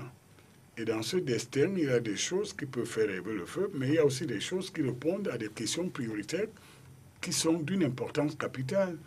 Par exemple, M. Nanga est le seul à dire que la plupart des candidats qu'il apprécie n'ont pas répondu sur la question de l'État indivisible ou de caractère unitaire ou la question sécuritaire que nous avons qui est importante. Donc, je pense que chacun, du côté où il se met sur le balcon, il peut être enthousiaste. Moi, je trouve que par moment, c'est le degré 0 dans la proposition politique, dans l'offre politique, parce qu'une élection, c'est quand même la rencontre entre une offre politique et une demande qui est certaine. Aujourd'hui, les Camerounais veulent que les candidats leur disent clairement, est-ce que le Cameroun va rester un et indivisible? Est-ce que nous allons avoir un destin commun? Et après, il y a des questions qui sont certes importantes, mais dont certaines sont des questions d'ordre alimentaire ou du quotidien. Donc le programme politique, ce n'est pas le zigzag. Quand vous dites qu'un candidat arrive et dit « Bon, votez pour moi, le lendemain, chacun aura 160 000 francs par mois. » Il va fabriquer cet argent où? Il va le prendre où? Quelle est la valeur? Qu'est-ce que ça va coûter à la dette publique, à la production de la dette publique? Donc on n'a peut-être pas la même hauteur d'appréciation de ce que c'est qu'un programme politique. Un programme politique, c'est quand même pas de l'amusement. Et Abel a raison, c'est un moment où il ne faut pas jouer, parce que vous pouvez faire un choix malheureux qui vous amène un aventurier et qui entraîne le pays à la faillite ou à sa désintégration. Donc, revenons, définissons d'abord ensemble ce que c'est qu'un programme politique. Oui, la première des choses, je voudrais leur lire à tous nos auditeurs, nos téléspectateurs, pas aux jeunes. Moi, je n'ai pas de problème avec les jeunes. Je suis entre les jeunes et les très vieux. Et puis, je dis toujours à mes amis jeunes que la jeunesse n'est pas un statut social. C'est une étape dans la vie. Elle est même très courte. Elle dure à peine une dizaine d'années. Dès que vous avez franchi l'adolescence, vous êtes à 20 ans. Après 20, 30 ans, 35 ans, vous n'êtes plus jeune. Vous affrontez la réalité de la vie et vous pouvez découvrir à ce moment-là que des promesses politiques fallacieuses auxquelles on vous avait convaincu n'étaient que du vent.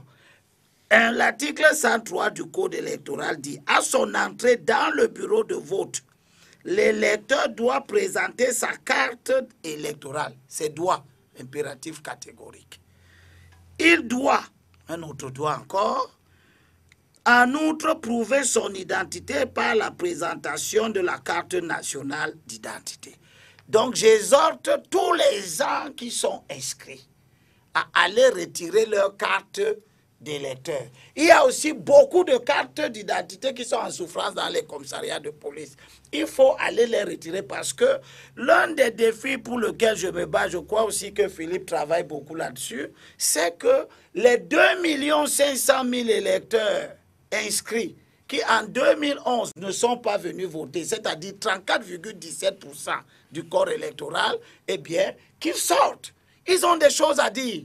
Vous avez des choses à dire. Surtout, vous avez des choses à dire à deux personnes, deux catégories de personnes. Premièrement, vous avez des choses à dire au président Biya. Deuxièmement, vous avez des choses à dire aux candidats de l'opposition qui ont refusé de vous donner l'opportunité de vous unir autour d'eux. Je reviens à un élément essentiel par rapport à l'utilisation du récépissé. L'article 70 du Code électoral dit que le récépissé sert exclusivement aux réclamations relatives aux opérations d'inscription sur les listes électorales. Écoutez bien. Il ne peut en aucun cas remplacer la carte d'électeur. Donc que personne ne parte le 7 avec son récépissé. Alors, je peux maintenant terminer sur l'essentiel. Vous terminez beaucoup. Vraiment, oui. Oui. Bon, écoutez, Evencom et son parti font 500 meetings par jour. Non, allez à l'essentiel, vous parlez de toi en même temps. Vraiment, ils peuvent nous laisser parler un temps un peu. Oui, là, tu veux parler de l'alinéa 2. 103, alinéa 2, oui. La commission locale peut autoriser à voter tout électeur inscrit dans ce bureau qui se trouverait pour une cause quelconque empêché de présenter sa carte électorale. Elle doit au préalable s'assurer de son identité telle que prévue à l'alinéa 1. Je n'aime pas beaucoup Abel, ça merci. parce que ça encourage néanmoins les gens à ne pas aller prendre leur carte. Alors je voulais dire ceci pour terminer, pour dire à Philippe Nanga que quand on dit que le destin des jeunes est différent du destin des vieux, ce n'est pas vrai. Et j'explique. Un enfant, mon enfant, que j'ai mis au monde, je suis lié à tout ce qu'il va être jusqu'à la fin de mes jours. Son chômage m'interpelle. Sa santé m'interpelle. Son accession dans la vie professionnelle m'interpelle. Quand un gouvernement ne peut pas lui donner ça, ce gouvernement crée chez moi une insatisfaction durable. Nous avons le même destin. Le destin d'une nation ne se découpe pas en catégories d'âge. Le destin d'une nation, l'aspiration à l'élévation de la vie, du niveau de vie, du confort, l'aspiration à l'élévation de la qualité de la culture, de la santé, etc., sont des aspirations générales et globales. C'est pour cela que nous devons être préoccupés. Abel, merci. Ça, c'est une autre relance. Philippe Nanga, dites-nous, vous quand même qui êtes en contact avec... D'ailleurs, vous avez tenu un séminaire aujourd'hui, je crois, de formation, de sensibilisation à nouveau. Avez-vous quand même le sentiment qu'à, on disait, 12 jours de l'élection, ceux qui sont au moins inscrits sont mobilisés pour aller voter? Vous avez des retours, des signaux qui vous donnent l'impression que les gens sont quand même prêts? Nous avons des signaux. Le premier signal, je l'ai dit, c'est la présence massive, je n'aime pas beaucoup le terme, mais bon, la présence importante, n'est-ce pas, du public, et en particulier des jeunes dans les meetings, pas pour suivre les rêveries, mais pour écouter des programmes. J'ai dit ici, les programmes, c'est un ensemble d'activités, d'actions déclinées dans le temps et entourées, n'est-ce pas, de moyens prévus pour atteindre un objectif bien précis. Et si vous suivez, n'est-ce pas, les candidats aujourd'hui, ils vous déroulent. Quand un candidat vous dit, moi, je suis prêt à ramener le SMIC de 34 000 à 160 000 francs, il ne vous dit pas le lendemain. Il vous dit dans les 5 ans à venir, je ramène, ça a été dit. Je ramène, après, hein. Non, et il vous démontre là où il va chercher de l'argent pour réaliser cet objectif. Donc, oui, mais ça, monsieur Emmanuel, comme je vous invite, Emmanuel, je vous invite, je vous invite à écouter attentivement cette nouvelle classe des leaders politiques. Ils ont de la matière. Bon, maintenant... non, vous avez pas envie de les écouter. Non, je comprends que vous avez beaucoup de gêne à écouter. Vous savez que Eva a la technique de débat, non? Parmi cette technique de débat, il y a l'intimidation. Oui, c'est ça. Allez-y, Philippe. Ne vous fiez pas avec moi. Non, je sais. Je crois qu'il y a des indicateurs qui montrent. Alors, faites le tour dans les, comment on appelle, dans les antennes et les cams. Vous allez voir du monde. Là, nous, on a des jeunes qui font ce travail-là quotidiennement. Et d'ailleurs, nous accompagnons les cams là-dessus aussi, n'est-ce pas? Parce qu'on fait de la sensibilisation pour des gens. Il faut y aller. Et on va à chaque fois les camps pour voir comment ça se passe. Et vous allez voir des gens qui sont alignés pour prendre les cartes. Il y a une chose qu'il faut mettre en avant, c'est la difficulté que les gens ont à accéder à des choses comme les cartes, à l'inscription ou autre. Il faut mettre ça en avant. Et il y a un problème. On nous signale chaque jour des gens qui viennent et qui ne trouvent pas leur carte. Et nous avons de plus en plus des gens qui nous appellent pour nous dire oh, j'ai trouvé qu'on a retiré ma carte. Et ça arrive. Je dois le dire ici. On a retiré ma carte. Et on a aussi des gens qui oui, mon ami a retiré ma carte, il m'a appelé. Voilà. Et effectivement, c'est fait. C'est fait. Donc nous signalons ça aussi pour qu'elle sache que nous avons déjà décrié, n'est-ce pas, l'histoire de remettre des cartes à des personnes qui n'en sont pas habilitées. Donc je crois que c'est un problème et ce n'est pas tous les responsables des campagnes qui le font, encore que ce n'est pas les responsables qui distribuent les cartes, mais c'est les agents. Et je pense qu'il faut faire attention à cela et ça peut justifier le fait que si le gars il vient et 2 fois il ne voit pas sa carte, il n'est pas motivé. Et nous avons des gens, autant je suis surpris que Limbilo Bessois ait déjà reçu sa carte alors qu'il s'est inscrit en juillet, autant je ne comprends pas qu'il y ait des gens qui se soient inscrits au mois d'avril, ils sont nombreux, au mois de mars, qui n'aient pas encore reçu les cartes. Et ça, c'est difficile à comprendre. Je crois qu'il y a des problèmes et qui peuvent justifier qu'on ait cette pléthore de cartes, n'est-ce pas, dans les antennes communales. Sans oublier que, regardez les distances, Monsieur Dipita, regardez les distances qu'il y a entre les points des retraits des cartes et les domiciles des gens. Ce n'est pas aussi simple que ça. Aujourd'hui, quand même, dans la plupart des pays en Afrique de l'Ouest, ils sont en train de s'avancer là-dessus. On n'a plus besoin d'aller s'inscrire, retirer une carte et tout ça, de faire tous ces éléments, dépenser de l'argent que les gens n'ont pas. Vous voyez que quand les gens n'ont pas d'abord d'argent, mais quand ils doivent payer 2, 3 fois un taxi pour aller chercher, ça devient un problème. Ça devient un problème. Merci Philippe. Hervé, vous rebondissez. Écoutez, moi je pense qu'il faut quand même être modéré dans l'affirmation de ce qu'on est en train de vouloir présenter comme un chaos dans le retrait des cartes. Parce que toi-même, Dipita, tu as commencé par dire que tu étais aujourd'hui, et c'est à la fin que tu nous expliques que tu as déménagé. C'est vrai? Oui, c'est vrai. Bon, très bien. C'est un transfert. Il y a plusieurs raisons pour lesquelles certaines cartes ne sont pas entre les mains de leurs propriétaires, soit parce qu'il y a eu des déménagements, soit parce que la personne ne s'était pas inscrite au bon endroit. Vous savez que cette course est freinée sous la houlette et la pression des amis de Philippe, où il fallait absolument faire du chiffre du nombre d'électeurs, afin qu'on est allé inscrire des gens sur les places du marché. Quelqu'un habite Bonabéry, on le trouve au marché Mbopi, on lui dit, ça y est, enregistre-toi, évidemment. Oui, ça, on l'a décrit aussi. D'accord, Philippe. Oui, là, on l'a décrit, donc ce compatriote qui a été inscrit au marché Mbopi et qui probablement ne revient pas du tout, qui attend sa carte à Mambanda, il ne l'aura pas. Vous comprenez? Donc, tout cela, c'est pour dire que tout est améliorable, mais ce n'est pas la question essentielle, parce que la vraie question, c'est de savoir, et là, Philippe a l'expertise pour nous rassurer. Je n'ai pas de parti pris là-dessus, parce que même au sein de notre mouvement, le rassemblement, nous avons des camarades qui n'ont pas encore, pour des raisons multiples, récupéré leur carte. Mais Philippe va me rassurer. Je crois qu'il y a une disposition qui permet à quelqu'un qui n'a pas la carte, s'il est bien inscrit, de pouvoir voter, évidemment, avec les bémols que je mets, là où aussi il reconnaît son centre de vote. Et aujourd'hui, il est quand même mis en place un site où vous pouvez savoir, vous vérifiez si vous êtes vraiment inscrit. La vraie question, c'est de savoir est-ce que les gens sont inscrits.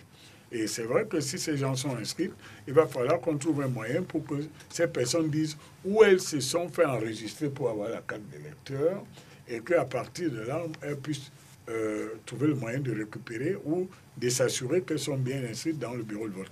Moi, je suis inscrit depuis X à l'école publique de la Cité-Cic et je veux voter à cette école. Donc, il n'y a aucun doute que ceux qui sont inscrits et mes voisins qu'on a réussi à faire enregistrer par l'ECAM dans l'environnement de la maison, il n'y a pas encore un gros problème. Il n'y a pas un gros problème. Mais quand vous avez des mutants qui se font enregistrer au marché central et qui veulent voter à Niala, il y a un problème. Encore que la loi prévoit que vous pourrez éventuellement retrouver votre carte dans votre bureau. Le jour du scrutin. Absolument. Les cartes qui n'auront pas été retirées. Comment ils sauront que vous votez à Niala si vous êtes inscrit à Douala 2e, Philippe? Donc, c'est là où le site Internet devient important. Tout à fait. Parce que dans le site Internet, on introduit le nom et le site vous dit le centre, l'arrondissement, le centre et le bureau de vote. Mais ça ne veut pas dire qu'il ne faut pas aller retirer sa carte. Absolument. Ce que je veux dire, parce que j'ai arraché un peu la parole, c'est que j'ai été inscrit le 12 juin 2018 dans mon nouvel arrondissement et j'ai ma carte. Et on ne me l'a pas donnée à titre personnel. Ici, pour confirmer ce que Philippe disait, vous voyez, ça c'est la carte de ma fille aînée. Ah, d'accord. Qu'on m'a amenée. Je n'ai demandé à personne d'aller prendre sa carte. Mais les gens l'ont retirée et me l'ont apportée au bureau. D'ailleurs, ils croyaient que c'était moi. Ils n'avaient même pas bien lu. Comme elle s'appelle Elimbi, mais elle s'appelle Epoupa Elimbi. Ils ont vu Elimbi, ils ont estimé que c'était ma carte. Ils me l'ont amenée. Bon, alors... Ceux qui l'ont amené avec combien de cartes? Ça veut dire que ce que Philippe dit est un dysfonctionnement qui existe depuis. Nous l'avons décrié. La complaisance dans la distribution fait que les gens viennent sous le prétexte de bien faire, d'aider. Ils retirent des cartes des gens, mais ils se trouvent souvent parmi ces cartes-là, celles des gens qu'ils ne connaissent pas véritablement. Et ça, ce n'est pas un problème d'un parti. Hein. Oui, non, je n'accuse personne. Il y a des anciens amis qui retirent les cartes qui je n'accuse personne. Maintenant, je reviens à l'essentiel. Je reviens à l'essentiel pour dire que Philippe, n'enjolivons rien. Depuis la nuit des temps, il existe dans les campagnes électorales des propositions fallacieuses. Ça existe. Il existe des propositions surréalistes. Ce n'est pas une question du Cameroun. C'est une question que dans des tas de campagnes électorales dans le monde, vous avez du populisme. Ça, c'est vrai. Et ça ne gêne pas, Philippe. Non, non. Donc, pour un pays qui est malade, comme le Cameroun, si j'ai un conseil à donner aux gens qui sont en train de suivre la campagne électorale pour se déterminer, c'est d'appeler notre peuple à être un peuple exigeant. C'est-à-dire? C'est-à-dire un peuple qui ne tombe pas sous le charme de n'importe quel type d'idée. Que les gens n'oublient pas que la conduite des affaires publiques est difficile. Elle est si difficile que quand j'entends un candidat ou ses relais sur les plateaux de télévision dire qu'il va créer 7 millions d'emplois en 5 ans, je suis bien obligé de dire à notre peuple que si les choses étaient si simples, aucun pays africain ne serait sous-développé. Il y aurait le plein emploi partout. Les emplois ne se créent pas à la pelle. Quand on voit comment les régimes en Europe tombent sous la question du chômage, nous devons bien savoir qu'un candidat qui nous fait croire que M. Biya n'a pas créé autant d'emplois parce qu'il est mauvais, est un mauvais candidat. Parce que la création d'emplois s'inscrit dans une complexité qui prend en considération les facteurs internes, la faiblesse de notre économie, la faiblesse de nos hommes d'affaires, la faiblesse de nos États, la faiblesse de la conjoncture internationale. Beaucoup de choses qui font que ne nous laissons pas attirer. Vous êtes déjà dans les propositions et projets. Ne nous laissons pas attirer par des propositions que je considère comme des propositions fallacieuses. En vous faisant la transition, je veux dire qu'on aurait quand même aimé, au moment où vous rentrez en campagne, d'ailleurs on annonce le président Biya le 29 septembre à Marois. Oui, à Kribi après, et à Douala après. Voilà. C'est ce que vous voulez dire. Non, ce que Abel dit là est impertinent. Et je pense que il faut faire extrêmement attention. En ce moment, nous avons un observatoire du bêtisier électoral où nous comptabilisons un peu tous les zigzags qui sont racontés, falaises à raconter. Écoutez, dans un pays de 25 millions d'habitants, comme Philippe connaît très bien le monde des jeunes, vous ne pouvez pas avoir quelqu'un qui va créer 7 millions d'emplois, ça n'existe pas. Si vous additionnez les employeurs, les entreprises, elles ne totalisent pas 7 millions de collaborateurs. Donc, je pense qu'il faut être sérieux. Et il y a beaucoup de spécialistes d'économie de bar. Et c'est pour ça que je suis très rude avec Philippe, parce qu'en tant qu'observateur, il devait être neutre et être exigeant quant à la parole qui est donnée. Parce que la construction d'une démocratie, Philippe, elle a des exigences de sérieux, et Abel vient de le dire, et surtout de protéger le peuple face aux prédateurs qui racontent tout et n'importe quoi. J'ai entendu un candidat qui dit que lui, il peut résoudre le problème anglophone en 90 jours, disons même en 100. De deux choses l'une. Ou bien c'est lui qui entretient la rébellion. Il n'est pas sur le plateau. Non, attendez, mais je n'ai pas cité le nom, laissez-moi me parler. Mais vous faites comme si on ne connaît pas les programmes. Mais moi, je ne sais pas. J'ai entendu. Vous me laissez parler. Programmes là même sont. Parce que moi, je ne les vois pas. Allez-y, allez-y. J'ai entendu un candidat dire que lui peut résoudre le problème. D'ailleurs, il n'y avait pas qu'un seul, ils sont déjà 2 ou 3. Ou alors ils prennent des Camerounais pour des cons. Parce que pour résoudre, à moins que vous soyez le commanditaire de ce qui se passe, c'est quand même plus compliqué que ça. J'ai entendu un candidat qui dit que lui va mettre un hôpital dans chaque carrefour du Cameroun. Disons, moi je suis indulgent dans chaque arrondissement. D'abord, il faudrait que l'on ait le personnel médical approprié parce que un hôpital, c'est peut-être en cela que constate votre chef et il estime qu'il va créer le personnel. On a déjà des hôpitaux dans chaque arrondissement. Ils oublient ça. Des centres médicaux d'arrondissement. Si vous m'empêchez de parler, allez-y. Je dois quand même le garant de l'équilibre. Il y a des candidats qui ne sont pas là et vous n'avez pas vous n'aviez qu'à les inviter. Si vous êtes leur porte-parole, allons-y. Donc, c'était pour dire en résumé que ce n'est pas parce qu'il y a une campagne électorale que la parole doit aller en zigzag dans tous les sens. Et Abel a raison. Et je pense que les institutions, le rôle des hommes comme Philippe, c'est de dire il faut qu'il soit un observateur pour stimuler le développement de la vie démocratique en incitant les gens à aller aux élections.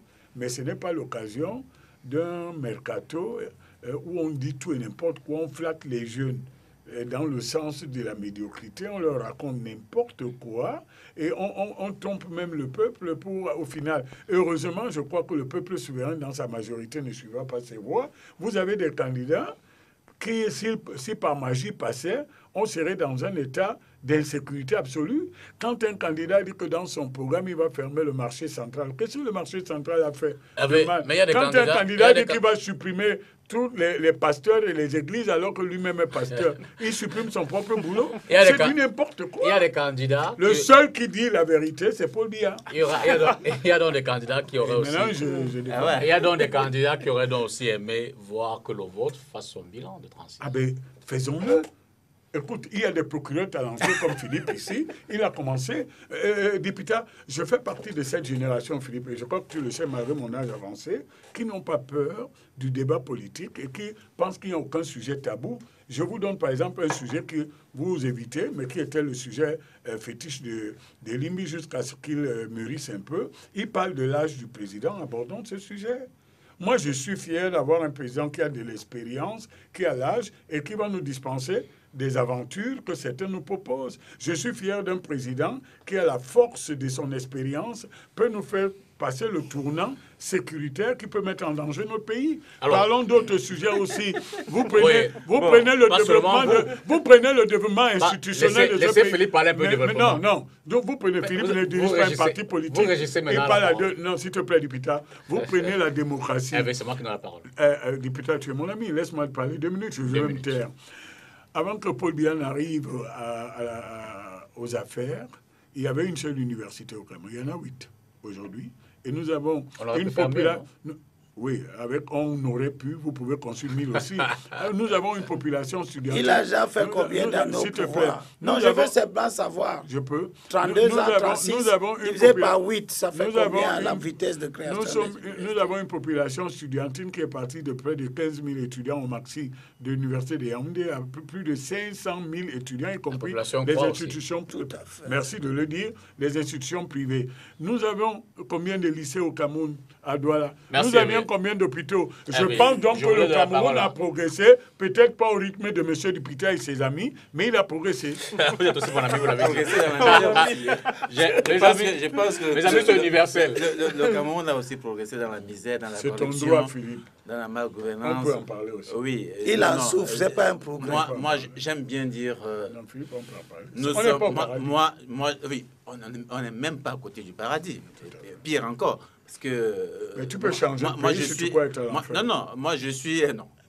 Je préfère lutter pour changer cette situation. Au lieu d'aller au poète et puis après je me battais jusqu'à ma mort pour que ça change. Non, quand je regarde la ville de Douala, quand je regarde la ville de Douala, moi je suis ici, né ici, on se baladait, on était contents. Quand vous regardez, Douala, 30 ans après, vous avez honte. Non, c'est pas une question de combien. Les projections, vous êtes économiste, quand même. Vous faites des projections, vous n'êtes pas surpris. C'est un pays, on parle là d'un pays. Moi, j'ai une petite ONG. Quand je réfléchis sur la prospective, mais je mets tout en compte. Je dis, OK, là, nous sommes 2. Il faudrait que dans 10 ans, on soit 5. Et pour qu'on soit 5, voici comment on doit faire. Mais tout le monde le fait. Vous ne gérez pas un pays comme une épicerie. Vous n'êtes pas surpris. Ce n'est pas une question d'automatique. Maintenant, vous faites une évaluation permanente qui vous permet quand même de constater qu'attention, les choix stratégiques ne sont pas bien, il faut revoir, ainsi de suite. Mais 36 ans, 40 ans, à ne pas comprendre que votre stratégie n'est pas bonne, c'est quand même... Qu'est-ce que tu dit que notre stratégie n'est pas bonne? Le résultat. Moi, c'est le résultat. Non, oui. C'est le résultat qui me donne à dire que les stratégies pendant 40 ans n'ont pas été... Faisons un débat. C'est de ça qu'il s'agit. Quand on voit aujourd'hui la dégradation de la ville de Douala, mais monsieur, on parlait de Douala Mbengue. Vous pouvez encore parler de Douala Mbengue? Oui, mais... Aujourd'hui, quand moi j'allais, parce que mes parents ils sont du Sud, hein, quand j'allais là-bas, on m'admirait comme si je venais de France. Quand j'allais en congé étant petit, on disait, mais ils viennent de Douala. Ouais. Et tous les autres enfants me regardaient, de Yaoundé, ils me regardaient, admiraient. Aujourd'hui, c'est quand vous allez à Yaoundé que vous voyez. Mais c'est grave, monsieur Hervé Emmanuel. Voilà Douala qui est la ville économique. Et là, j'interpelle aussi les élites de Douala. On est en train de déplacer le pôle économique du Cameroun, vous voyez. On est en train de vieillir la ville de Douala, d'abandonner Douala, vous voyez. Mais vous soutenez les postures. C'est pas normal. On devrait quand même garder. On devrait garder Douala, se battre. Aujourd'hui, si vous voulez voir une belle maison, un beau bâtiment, il faut aller à Yaoundé. Alors que c'est à Douala qu'on produit la richesse. Oui, je peux. Non, je pense qu'il y a des résultats concrets qui nous permettent de dire que les choix stratégiques, les choix de développement n'ont pas été les bons et qu'il faut changer. Philippe, tu as raison. À cause de ce que nous avons vécu, mais qui ne peut pas être une justification, nous avons pris de retard dans certains domaines. Et la ville de Douala, effectivement, à cause de la charge économique et démographique qu'elle subit, à prendre du retard en matière de voirie, de respect de l'environnement, de la qualité de vie. Nous sommes d'accord là-dessus. Mais ce n'est pas simplement sur l'indice de la ville de Douala que tu peux juger 36 ans de pouvoir de Paul Biya. Je suis ici pour parler de Paul Biya. Je ne suis pas ici pour parler des retards dans la gestion de certaines affaires communales ou même urbaines. Maintenant, je vais quand même te répondre. Lorsque toi et moi, nous étions jeunes et moi un peu plus avant que toi, la ville de Douala avait même pas... moi, j'ai vécu à Douala qui avait moins de 100 000 habitants. Je suis né quand le Cameroun avait 2 700 000 habitants, un peu avant Elimi. Et j'ai vu, avant de partir à l'étranger, comment le flux, l'exode qui a amené le flux des populations à Douala a créé un décalage entre la demande d'infrastructures et la réponse qu'ils pouvaient. Et puis je suis parti quand il y a eu ces fameux programmes des périodes grises, des programmes d'ajustement. Philippe a le projet. Philippe a raison, mais il est intolérant dans la mesure où il ne reconnaît aucune raison de ce retard. Et je dis, la demande sociale d'infrastructures et de qualité de vie de Douala est supérieure à l'offre que la ville pouvait lui donner des moyens. On ne peut pas rester... Député, tu as raison, on ne peut pas rester dans cette situation. Mais il s'agit d'une élection présidentielle. Ce n'est pas l'élection du maire de la commune de Philippe. Il garde son souffle pour ça.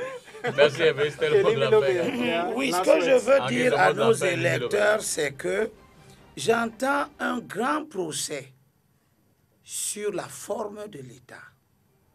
Ce procès est insensé et il ne faut pas qu'on s'y perde en conjecture. Ce que Philippe et Hervé viennent de dire nous montre que la question de la gouvernance, c'est une question de personne. La qualité des hommes. C'est les hommes qui font les projections dont Philippe parle. C'est les hommes qui trahissent ces projections ou qui ne sont pas capables de les adapter, comme Hervé le dit. L'exode rural qui tue la ville de Douala, c'est la réponse à l'exode rural, c'est les gouvernements qui la font, etc., etc. Or, nous avons des gens qui viennent vous dire qu'il faut que notre État devienne une balle de ping-pong, qui un coup était dans le fédéralisme, 2 coups est devenu dans l'État unitaire décentralisé, 3, il faut aller peut-être vers la monarchie, et 4, on ne sait pas vers où. J'appelle les électeurs du changement à ne pas céder, à rester attachés à l'héritage des pères fondateurs. Ils étaient fédéralistes, ils ont choisi de l'être. Ils ont fait évoluer le pays vers l'État unitaire, il n'y a pas eu un seul coup de feu. Ils ont parlé entre eux, ils ont vu que l'intérêt de notre pays était cette évolution-là. Il n'est pas question, il n'est pas question, il n'est pas question, vous êtes en train de m'empêcher de conclure, il n'est pas question que notre pays soit une balançoire. C'est bon, c'est compris. Nous devons préserver l'État unitaire décentralisé. Non, c'est fini. Yeah, thank you, gentlemen. It's on that note that we call it quits on this. Vous allez le voter No, it's already time. It's already time. This is 10 p.m. already. It's already 10 p.m.